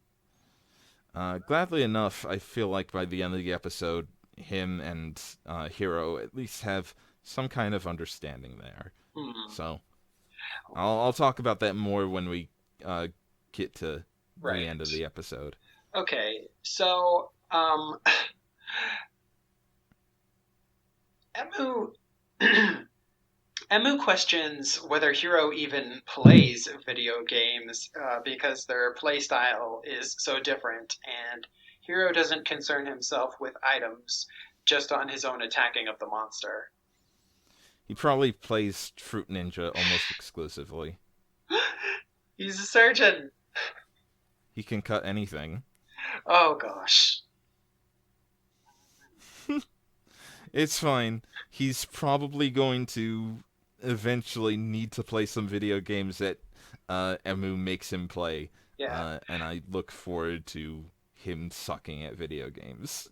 Emu installs Fruit Ninja on his phone, and he just hands over a copy of Metal Gear Rising: Revengeance, and it's just like, play this. I don't care. You don't care about the story, anyways. I don't care that you don't care. N- ne- That's a big level of fucking skill difference. That's Yeah, but it's like Hero we're talking about. He's already a god complex perfectionist that's going to get it right on the first try because it involves cutting. I okay, that's fair enough. I hope that he ultimately fails because I want him to just end up being a fucking loser. Well, we'll see. Um, I have reasons to believe that he will. And okay, where were we again? We were talking about how he uh was not somebody that plays video games. No, I mean, where were we in the plot of the episode? But never mind, because I found where it was. All right. So after taking out the level 1 form, uh, they're suddenly interrupted from finishing the fight by Kamen Rider Genmu. Who looks even more ridiculous than Hero did because like he looks like like Asuna literally calls him the pilot swap of Ex-aid, Uh-huh. but he also has like evil, edgy looking eyes that just kind of have dark rings around them and everything. He just looks so edgy, but he starts out in his silly level 1 form, You gotta. fucking menacing. Oh gosh, that's a photo edit I want to see. I Um, already did that photo edit like last week. it's probably in my likes, and I just don't know. Um, something I really appreciated is that he immediately strikes Emu, and the health bar on Emu's chest plate actually goes down. Yeah, I realized that too, and I was really happy about it. Not so much happy that in the next scene that we see it, it's back to normal, and then back to Well, he being transformed again, right? no, like the next like a couple seconds later after getting hit, there's a very short scene where we see Emu get up and the life bar is completely full again. Oh, But right, because the costume is always going to have the full health bar, but the health bar going down is like a CG addition. Actually, not really, because in the scene immediately after that, we see Hiro with the life bar on his suit down again. So I think that they're able to switch it out with like a card or possibly a prop that you're able to just like hold over the chest piece or something. But it can change and like show it on non CG parts or anything. I think the actual bit of it going down with CG, obviously, but they can show it on the suit itself. I think they just edit things poorly in that case. All right. We'll see how often this comes back up as a thing. Well, uh, it was something that made me pretty happy seeing like a weapon get damaged, because during the first fight that we see Hero with, he has a like makeshift kind of generic sword, which while fighting Genmu was cut in half, very anime like, and he needed to throw it away and get a new sword eventually because apparently he can't cut through a chainsaw. Well, swords versus chainsaws, the debate has been settled. Was there a debate on that? What? No, Probably don't at be some point. silly. What? No, no, no, stop. Okay. Um, so after Genmu is done kicking their asses and running away for no reason, the monster also getting away, um, our heroes take the patient back to the CR, and we spend a scene establishing the stakes for the civilians who are going to be in the line of fire of these monsters and what could happen to them. We get that mostly through seeing that when a patient, in this case, uh, is separated from the bugster, but isn't uh, like full again because they haven't taken care of the bugster itself. He becomes kind of like in a permanent invincible state and is kind of like I wouldn't call it transparent. that, but Yeah, he's probably ultra vincible at this point. He's like you could probably cough on him and he'll die. But like he gets really he, faded. yeah, no, well, not that kind of faded, but Oh he'll my gosh. My he'll mistake. he will get Basically all fade grayed away out. into nothing. Yeah. Um so So, they have a time limit to actually get him back to normal, and uh it seems like the bugster virus gets spread through stress, cuz turns well, out I don't know if that's how it's spread, but it's definitely exacerbated by that. hmm well it maybe not spread so much as it does like uh incubate it faster.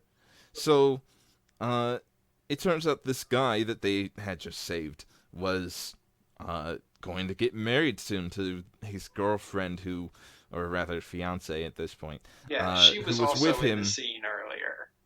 Yeah. She was the one who Uh, called the doctors in for him.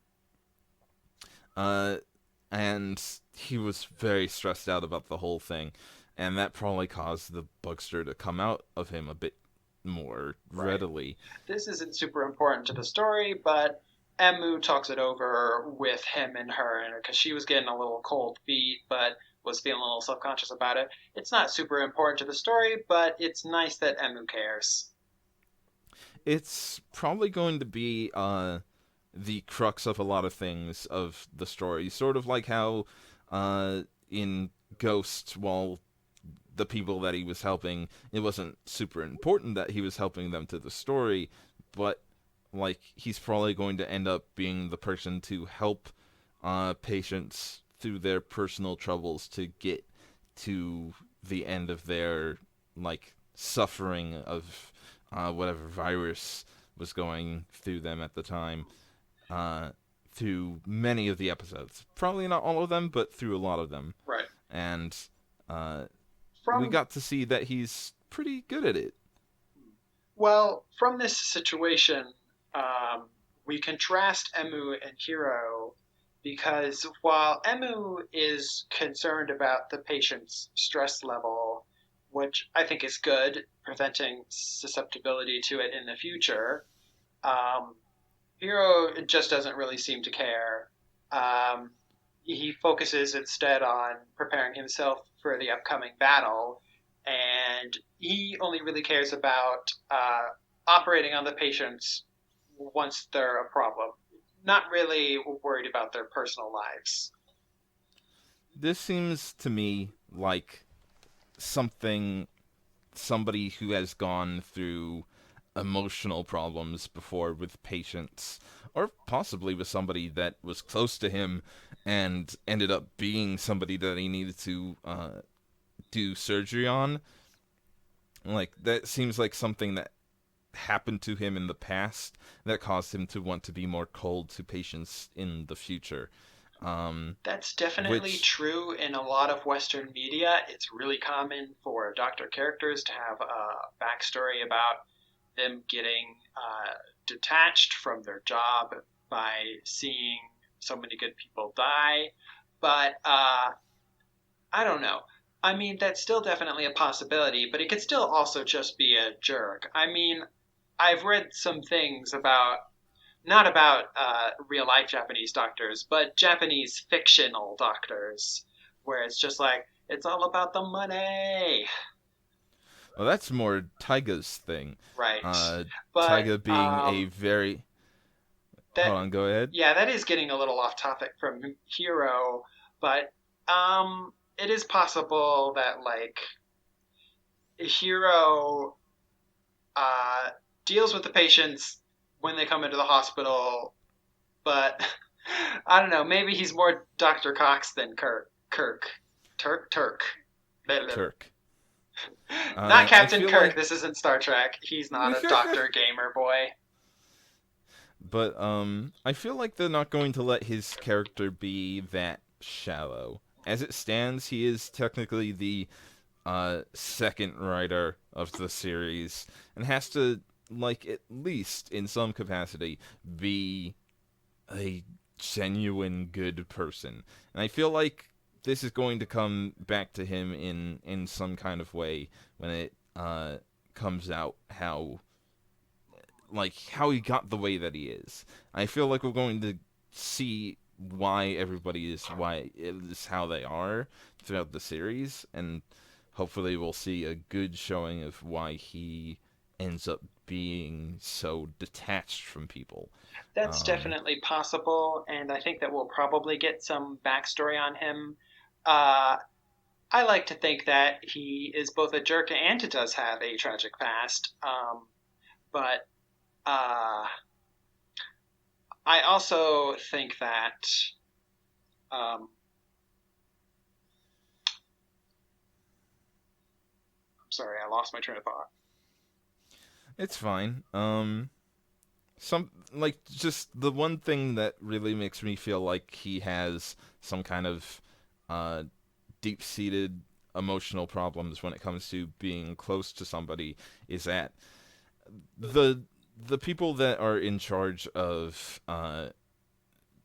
this series in this case described him, like, during the character interviews and everything near the start of the series, described him as the tsundere, and like used those words for him in regards to how he is with Emu and in general. All So right. that's why I feel like he as a character will change into being a bit closer to Emu, and possibly the reason why he put like the people around him in danger in this episode was because he believed that Emu would be able to handle it. All right, that's a decent foundation for a theory. Um, I wonder though, because not every secondary writer gets a deep backstory or character arc, and are sometimes a little tropey or one dimensional. And Tsundere does sound a little tropey and one dimensional. And we will see because he does have to share a lot of screen time with a lot of other writers. And I think that it's definitely likely that we'll get some backstory on him. I'm not taking it for certain. That's fair. That being said, uh, it's interesting seeing his character evolve so far. Uh, In the even one in the episode he's even been. even even in the one episode he's in, it seems like he got some respect for Emu near the end of it. But Um, I understand that he's willing to accept that Emu is going to be around, and there's nothing he can do to stop that now. Uh, I don't think that he's going to be going. I am the only Kamen Rider needed in the episodes after this. I'm willing to admit yeah, that much. So continuing the plot, while Emu is talking to the patient's fiance, the RPG villain decides to be an RPG villain and kidnap a damsel. speaking of that RPG villain, for one reason or another, has Kamen Rider Wizard's magic circles as its special effects for its I magic did see circles. that, but he doesn't have like the Kamen Rider wizard mask in the center of the circles. Y- I think that yeah, it's they needed a magic circle and edited it to be less explicitly Kamen Rider wizard related. yeah, they just kind of put like a generic symbol on the middle, but almost all of the actual art around the symbol was basically just wizard stuff. And that's fine. I'm happy with it because this episode also brought a lot of other like references to past writers. Yeah, it's an Uh anniversary season. Wizard is 4 years old. They needed magic circles. There you go. and we get even more when after uh he gets the damsel in distress, in this case the fiance, all binded up in a kind of uh Gaim like looking, leaf, yeah, kind of Gaim looking, kind probably a of, leftover prop. yeah, uh has her tied up in a bunch of like leaf vine things at the top of this church, posing her in a kind of Jesus Christ like crucifix position. Well, that's uh normal for Tokusatsu. yeah, that's very normal. Um, um is this the church that the big bad in Ghost happened to randomly appear in near the end? I think it might have been. It Any. looks like it was the same kind of set. Well, this isn't Super Sentai, so it's not like they're going to have a fake marriage episode. Um, I um, don't know, they might. I wonder how often this church has been used for the two franchises. Probably a great deal. It's like they have a bunch of areas that are used all the time, and they probably can't rent out a different church every time, so they probably use this one a whole ton. It looks Right, like a serviceable church like setting. right. So the Bugster captures her, and I would wonder why the Bugster is doing this, because it seems like it would just be following its programming, and the smart thing to do would to just be hide until your victim is gone. But we see that while he has the fiance captured as a damsel, that actually exacerbates the patient's condition somehow. We cut to him and he gets worse.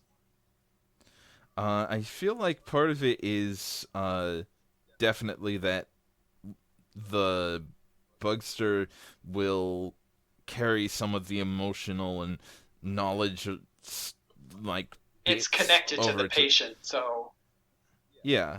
Plus, it seems like in at least some cases, the Bugsters will work on the tropes of its villain type. In this case, like Emu even said that his whole spiel about taking over uh, that guy's body and making her his bride, like making the fiance his bride instead of him, the patient in this case. Um, I'm I'm not good at talking. I'm sorry. Yeah, but I can understand what you mean. It's kind of getting across the idea that he wants to take over the patient's life. Yeah. He like Emu even said that that sounded just like a RPG villain Right. because it Or like does. a It worm. sounds like a very RPG villain type tropey speech about how he's going to have all of his plans come to fruition. Right. So So it's like the it's villain. interesting. You go first. It's interesting to see the villains work on their like assigned tropes. I would like to see it expanded on a bit more in that like they straight up cannot control themselves outside of what they would typically do within those tropes. I don't want it to go full like Akiba Ranger or something where they have to abide by the tropes and everything, but Uh-huh. I want it to like sort of lampshade that kind of thing. Yeah, you want this to continue to be an element. Yeah. Um, so the Bugster threatens Emu into not leveling up, which so um, this showcases the weakness of having the two specialized level forms. Uh, by keeping Emu from leveling up, he can keep Emu from winning entirely in this situation. Uh, Thankfully, Hero shows up and doesn't give a fuck about civilians.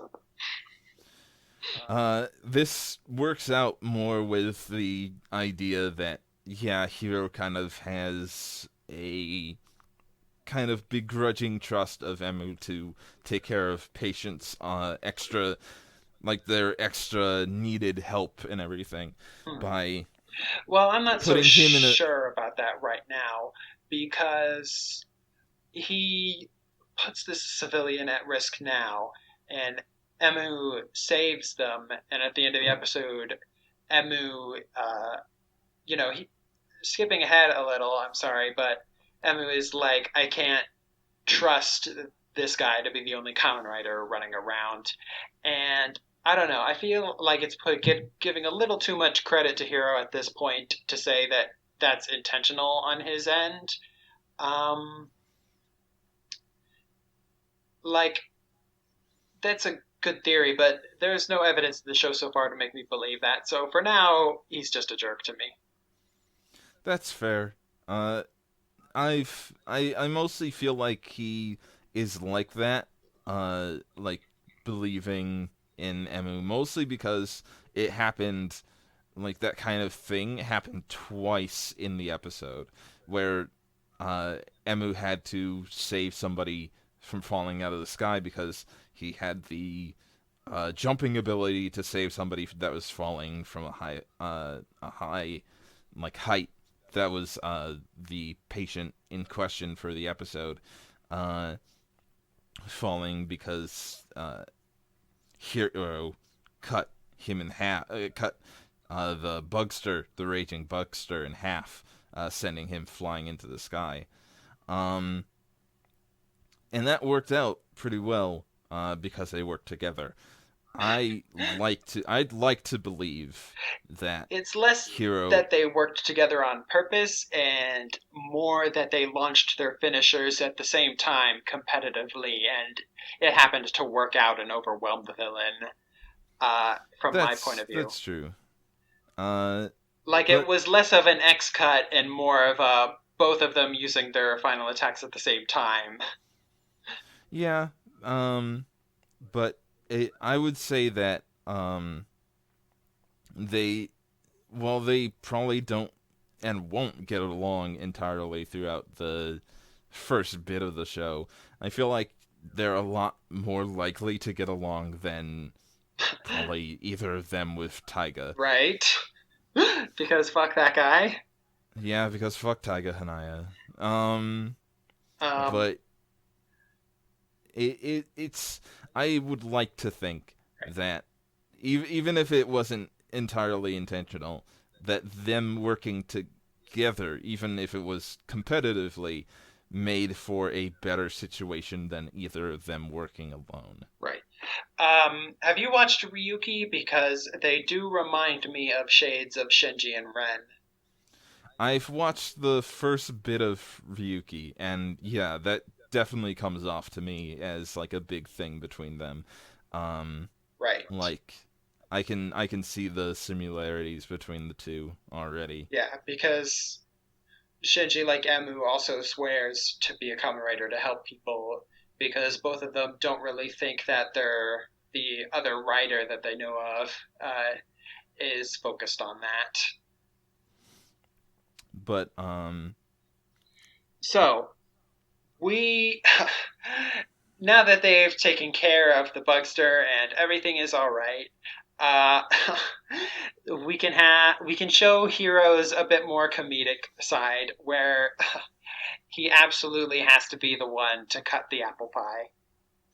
yeah, it's he's going to be a weirdo throughout the series, I can tell, because he feels like he is going to be part really serious, but also have a huge thing for sweets, have a weird fetish for cutting things, and uh, mostly just kind of have a lot of weird character ticks. Um, which I'm all for. It's like I love when serious characters have weird ticks to them. And the episode ends completely on Taiga purchasing his way into being a Kamen Rider. What a fucking scumbag. Can't even be a hero for reals. He's got to purchase that shit. Fucking Donald Trump fucking looking ass. Motherfucker. Either way, I I really liked episode 2. It showed me a lot of things from the characters that we didn't so much get from episode 1 because it was mostly um like Emu's character presenting itself and working uh, in time with Asuna and his patient. Yeah. Like all of that was a really good showing for his like base character and everything. This episode showed a lot more for him, for Asuna. It showed a lot more for Hiro. It also showed that they have a like good dynamic between all of them, and uh, it makes me interested to see how they're all gonna work together uh, to make something good happen. And there's something that I was sort of worried about in the first episode Uh huh. that got relieved as soon as I saw it in the second episode not too long ago because I didn't notice it the first time. Okay. In the first episode, Asuna, or rather Poppy, said that they needed to clear all 15 uh, games. I think it was 15. Maybe it was 10. It It was was 10. 10. Uh, to clear all 10 games and become a ultimate Super doctor. Doctor! Super doctor is the words being said. Um, and I thought that it was going to be one of those things where they actually needed to fight against each other to get all of the uh, MacGuffin fucking writer key things in this case. Uh huh. Uh, We don't have and we don't have one of those end of episode screens where it shows who's got what collectible. yeah, not yet at least. Not there's not enough collectibles to do the count the medals thing. Yeah. But We might it might start being an issue in the next episode, considering some of Taiga's dialogue during the preview. yeah, Taiga seems to be a game hunter. He likes to find different gashats and collect them himself, it seems. Mm-hmm. But the thing that made me a bit more relieved is that when Hero's game complete screen came up, uh, next to him was the complete screen for Mighty Action X, and it already had game clear on it. Are you sure? Because I thought for Yup. sure when I saw it that uh, only Tattle Quest had been game cleared for him. It had the game clear little mark on there, but the game itself was grayed out because it wasn't the focus at the time. Uh-huh. Um, Plus, he didn't so clear it. yeah, I guess we'll from see then. hopefully what that means is that like getting all of the levels cleared, regardless of who actually does it, uh, will cause the final level, whatever the final transformation device is, to appear. Uh-huh. We'll make it unlock, rather, like have a bonus stage or whatever the actual like wording will be in this case. Hmm. Um, but I it made me pretty happy because I don't want another Rider War series. I really like as much as That is a good I sign. Although I was wondering, like, I was gonna muse on some different ways that Emu could clear all the games, and it not be that. I'm sure there could be some ways, especially if they end up working together for reals like. But as things go, yeah, that was it. It isn't like in the forefront or anything, but it gave some hope to me that it won't be a Rider War series and that it will be more focused on helping people. And Oh, absolutely, it's been more focused on that so far, and I think it will continue to be. I hope so. Um, there was one other thing that I wanted to bring up in regards to this episode, and it's like I brought it up a little bit earlier, or rather a good deal earlier, but the uh, two-sided personality thing, that kind Right. of like I won't say how, but in the like Is this a magazine magazines, scans thing? yeah, this is Rad's not actual spoiler corner. I'm not gonna spoil anything, but I'm gonna say that um a lot of the forms, a lot of the things that we get to see from those magazine scans kind of lead me to think that my theory on a lot of the characters having a split like personality, a split like uh identity that they put forth is it leads me to think that it's a bit more true. It's a bit more, it has more ground because a lot of the forms and stuff that we see have a duo element to them. I see. All right. Okay. Let's definitely make that a theme to look out for in future episodes then. I will keep an eye on it because it's something that I noticed through some of the game that I was very much like happy to see because I always like those clear thematic elements and everything, and I'd like to see something that had that going for it, where uh, kind of separating yourself into two entities, uh, like mentally, is seen as an okay thing. Hmm. Uh, so I'm interested to see how that goes. Alrighty. Um, so you asked me what my impressions were of the first episode, and they were kind of middling until I saw the second episode. And the second episode, despite being a hero focus episode, is the episode in which I feel like I got to know Emu and I got to like his character. I hope that the rest of the season has a lot of Emu bouncing off of Hero and the other writers because it really helped like establish him and like he's a lot more appealing with someone to contrast with. You know, he doesn't seem so generic that way.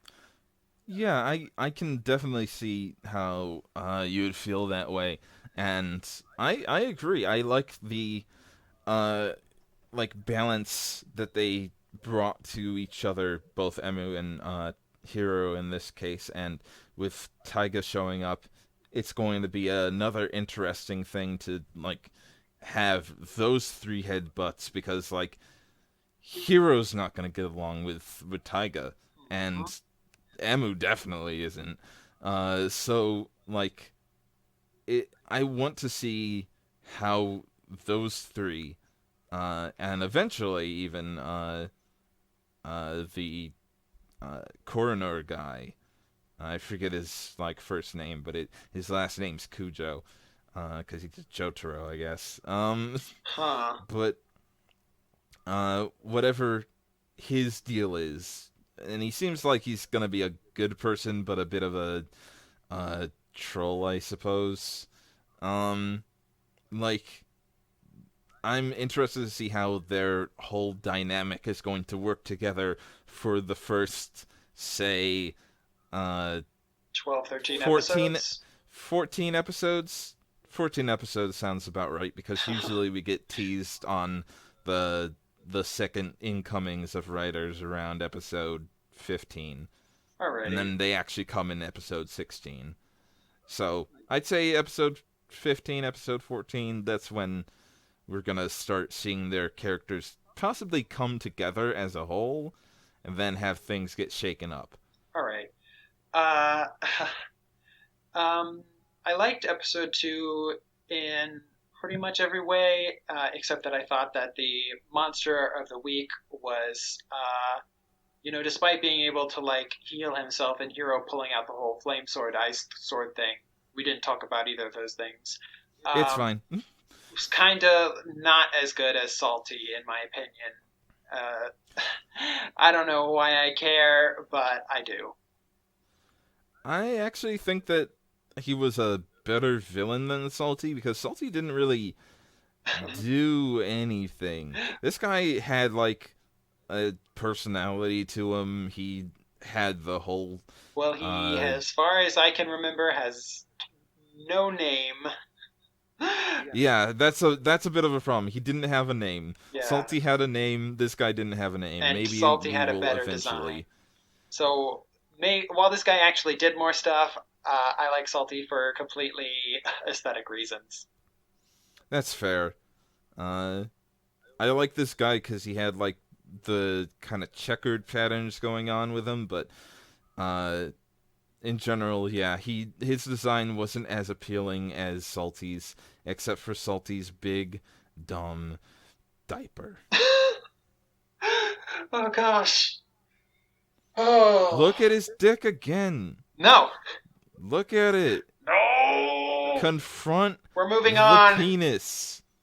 Uh, so in my opinion, the absolute worst thing that happened in these two episodes was uh, Hero getting handed his stuff by his two assistants, while the absolute best thing that happened in these two episodes was Emu at the end saying that he has to be a Kamen Rider because he can't trust Hero by himself to get the job done.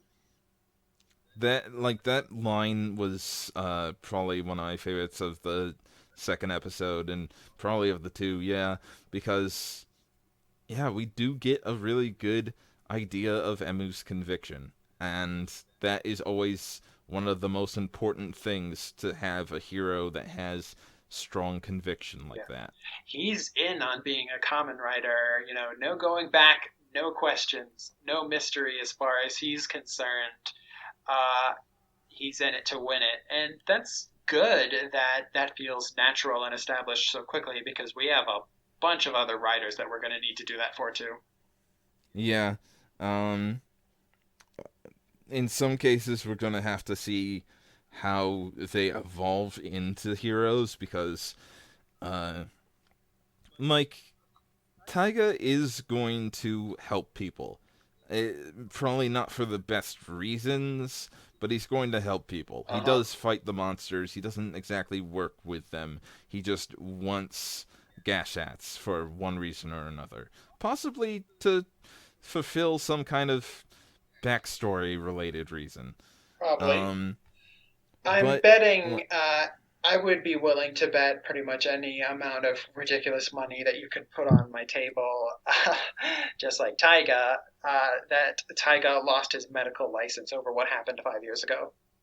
Yeah, probably. And uh, maybe needs the Gashats to set things right in some sort of way. And until then, he'll just do whatever he needs to do to get those things set right.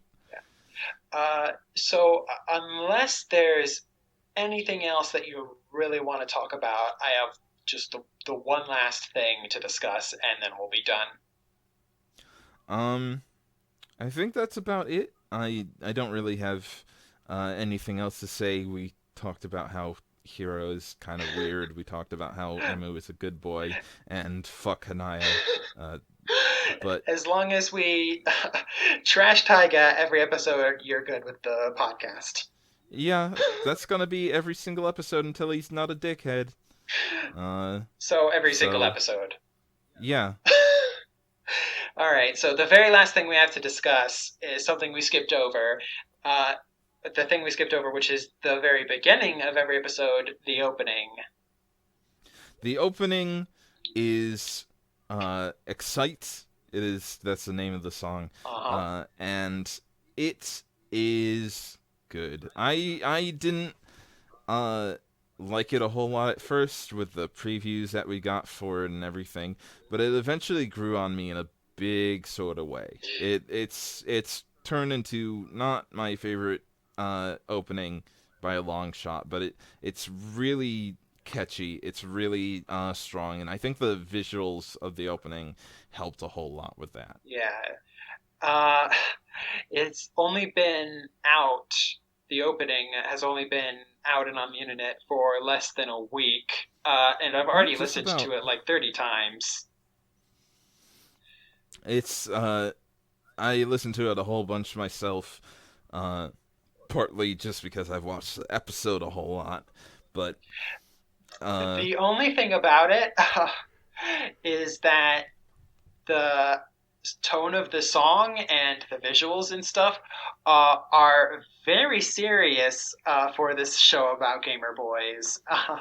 And they definitely contrast a little with when the actual Kamen Rider suits show up in the episode.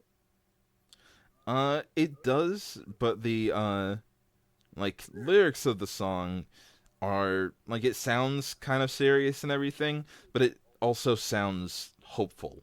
It's like the lyrics itself that I've read so far are mostly saying like how he doesn't want to know how anything got the way that it is. He just wants to make things right.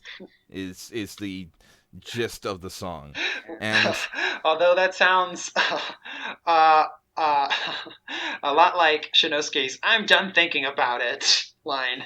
uh, well, it's fine as long as it's a bit better than just kind of letting that be his whole character. There are Um, definitely some similarities between this and Drive, only differentiated by the difference between cops and doctors. I would say that the big main difference is that between this show and Drive is that it seems to have a much better grasp of what it wants its characters to be like. Where Drive felt like it had an idea of what tropes they wanted the characters to fill, but not so much what to do around those. Right. Um, the biggest difference that I see between these first two episodes and Drive's first two episodes is that in Drives, by the end, I had a billion, not a billion, but I had a lot of questions about the world and the characters and why they were the way they were, and I never got a decent answer, at least in the episodes that I watched. And Shinosuke never really questioned what was going on around him. Well, so far, sure, Emu's not asking tons of questions, but he understands the situation, and there aren't, like, the people talking to him aren't leaving some glaring holes in their story that Emu needs to catch on to the way Shinosuke didn't. And That's it. But I would contrast this with the first two episodes of Ghost in that I feel like while in Ghost, I don't know who the big bad guys are or what the big mystery is. I definitely feel like I can predict where this one is going more. Which is that a good thing? Is that a bad thing? I don't know. Um, well, in this case, like I would say that the difference would be in how we found out some of the information and everything so far, but um I think that the biggest difference between Ghost and uh Ex-aid so far is that we don't have a established team yet. Like almost immediately in Ghost, we got the team together. We had uh Takeru, we had Onori, we had Akari, we had the two kind of weird guys that just kind of were at uh the Shibuya and place. Narita. Yeah, we had those two. We had Gramps, and we had why can't I think of their fucking name? Eyeball. Yurisen. Urasen. This is why couldn't I think of Urasen's name? Shit. It's fine. But We all forget things. we had all of them in the first two episodes Hmm. already, and so far the team for Ex-aid is kind of lacking. Uh we have Hero, we have the director, we have Poppy slash Asuna, and we have Emu. And while that's like a decent number of characters, it doesn't make for a very good team. And that's like one of my biggest things for Kamen Riders, that we need to have a good, solid support team. Uh huh. I don't know because I feel like you don't need a large support team. Not that many Kamen Rider support teams get very large, uh, and considering the amount of characters we have in this show, we have yeah the we also have the game guy, the guy who's the head of the game company, and we have all the writers who are going to be appearing on the scene too, plus the villains. I feel like we have around the same amount of characters as Ghost, which is, I think, a pretty good balance. That's fair. I think it's just that, like, as a general thing, I feel like teams make Kamen Rider a better thing, because people working together for a goal is always better than just kind of somebody working alone. And I know that Emu's not working alone in any capacity already, but hopefully by the time most of the character introductions are up, because we're for the next like two episodes going forward, we have two more writer introductions that are going to happen. Right. Um, If you want more teamwork between non-superpowered characters, then like you definitely need to get on some of that Ultraman stuff going on. I'm trying real hard. And by real hard I mean like I watched one episode of Max and then stopped watching Max. I want to keep on Trying watching so Max, but hard. it's really hard to get into Ultraman. I don't know why I have such a hard time getting into Ultraman, but I don't know. something about the flow of the show just doesn't feel the same as like what I am used to, and it's hard to get into it. Oh, um, you know, this is actually getting off topic, but Ultraman has a very slow pace, and Kamen Riders and Super Sentais is definitely a bit faster. I would say Sentai is usually faster than Kamen Rider, but Ghost was Yeah. especially fast, um, pacing wise. And I feel like Ex-aid so far is like it's fast enough, like it's almost Ghost fast, but I feel like it's definitely like fast enough to constantly keep me watching, um, and it doesn't get so fast that I get confused. It's not so slow that I ever get bored watching it. Yeah, I can feel you on that one. But um For some people, the on pacing of Ex-aid might be better than Ghosts. yeah, that was like the main problem that a lot of people had with Ghost. It seems, at least, uh, that was problems of the people that I really cared to hear about. There are other people that only really had a problem with Ghost because they thought that certain characters were pathetic because they had feelings and everything. But I don't think we uh, need to worry about that. yeah, I'll quit my saltiness for the time being and uh, say that on the whole, these two episodes were a really good starting base for the series, and I hope that we keep on this kind of pace and like character motivations getting shown off because I like where we're going so far. I like what I've been seeing in the magazines and seeing what possibilities we have for character development from there. I'm excited for this series. Yeah, I am too. Honestly, like before the series started, and you know, from episode one's impression on me, I was just thinking that this show would be okay. Um, but episode two, even with its problems, I keep constantly referring to it. Um, I still think that this Kamen Rider has the potential to be one of the greats.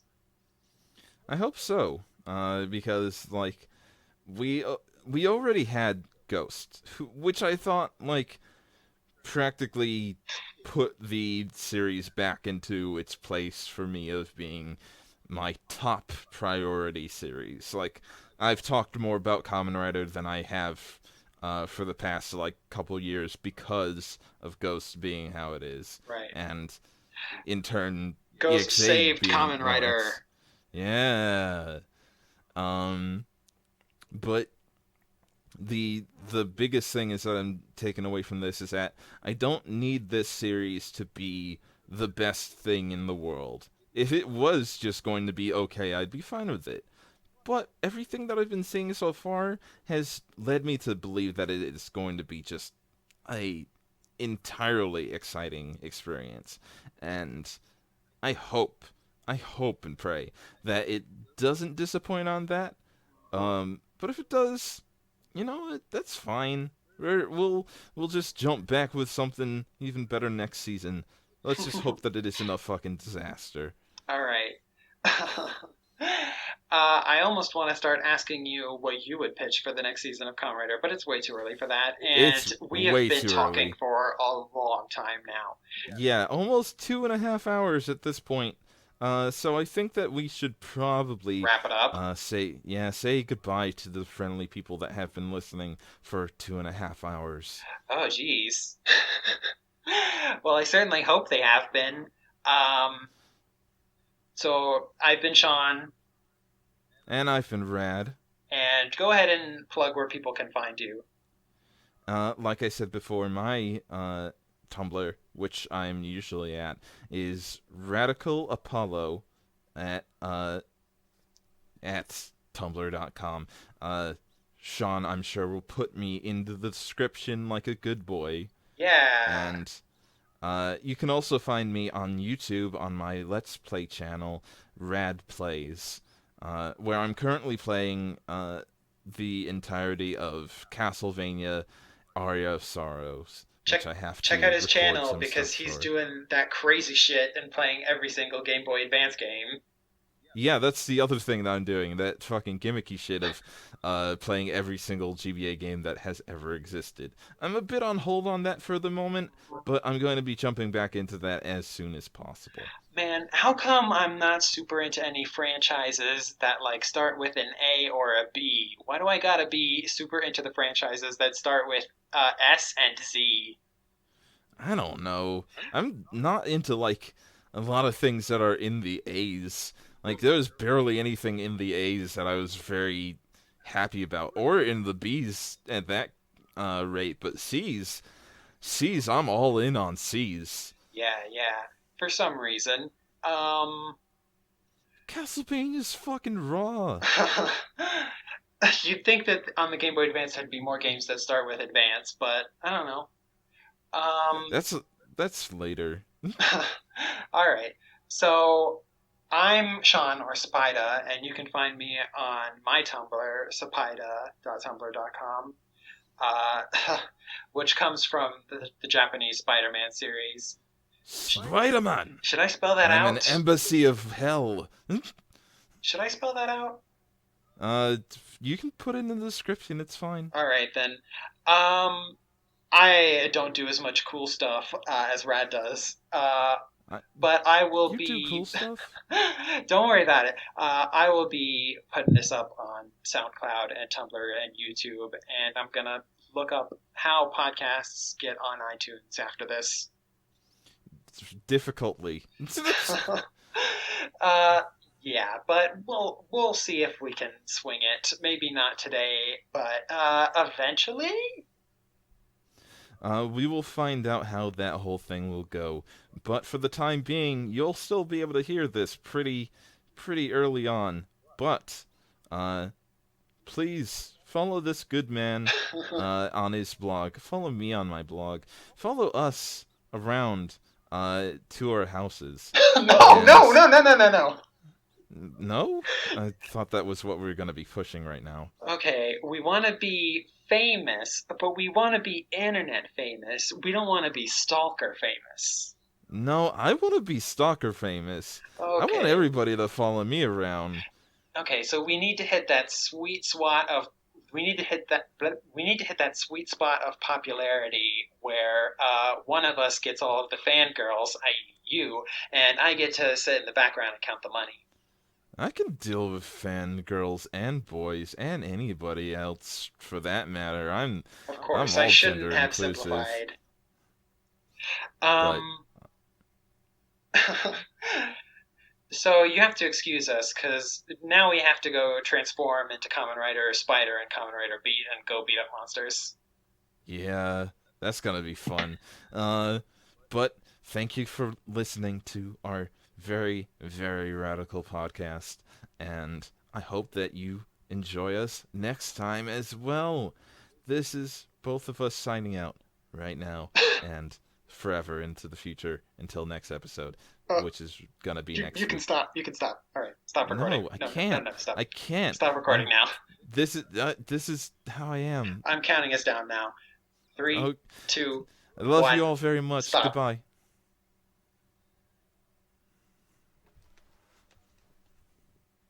Good episode.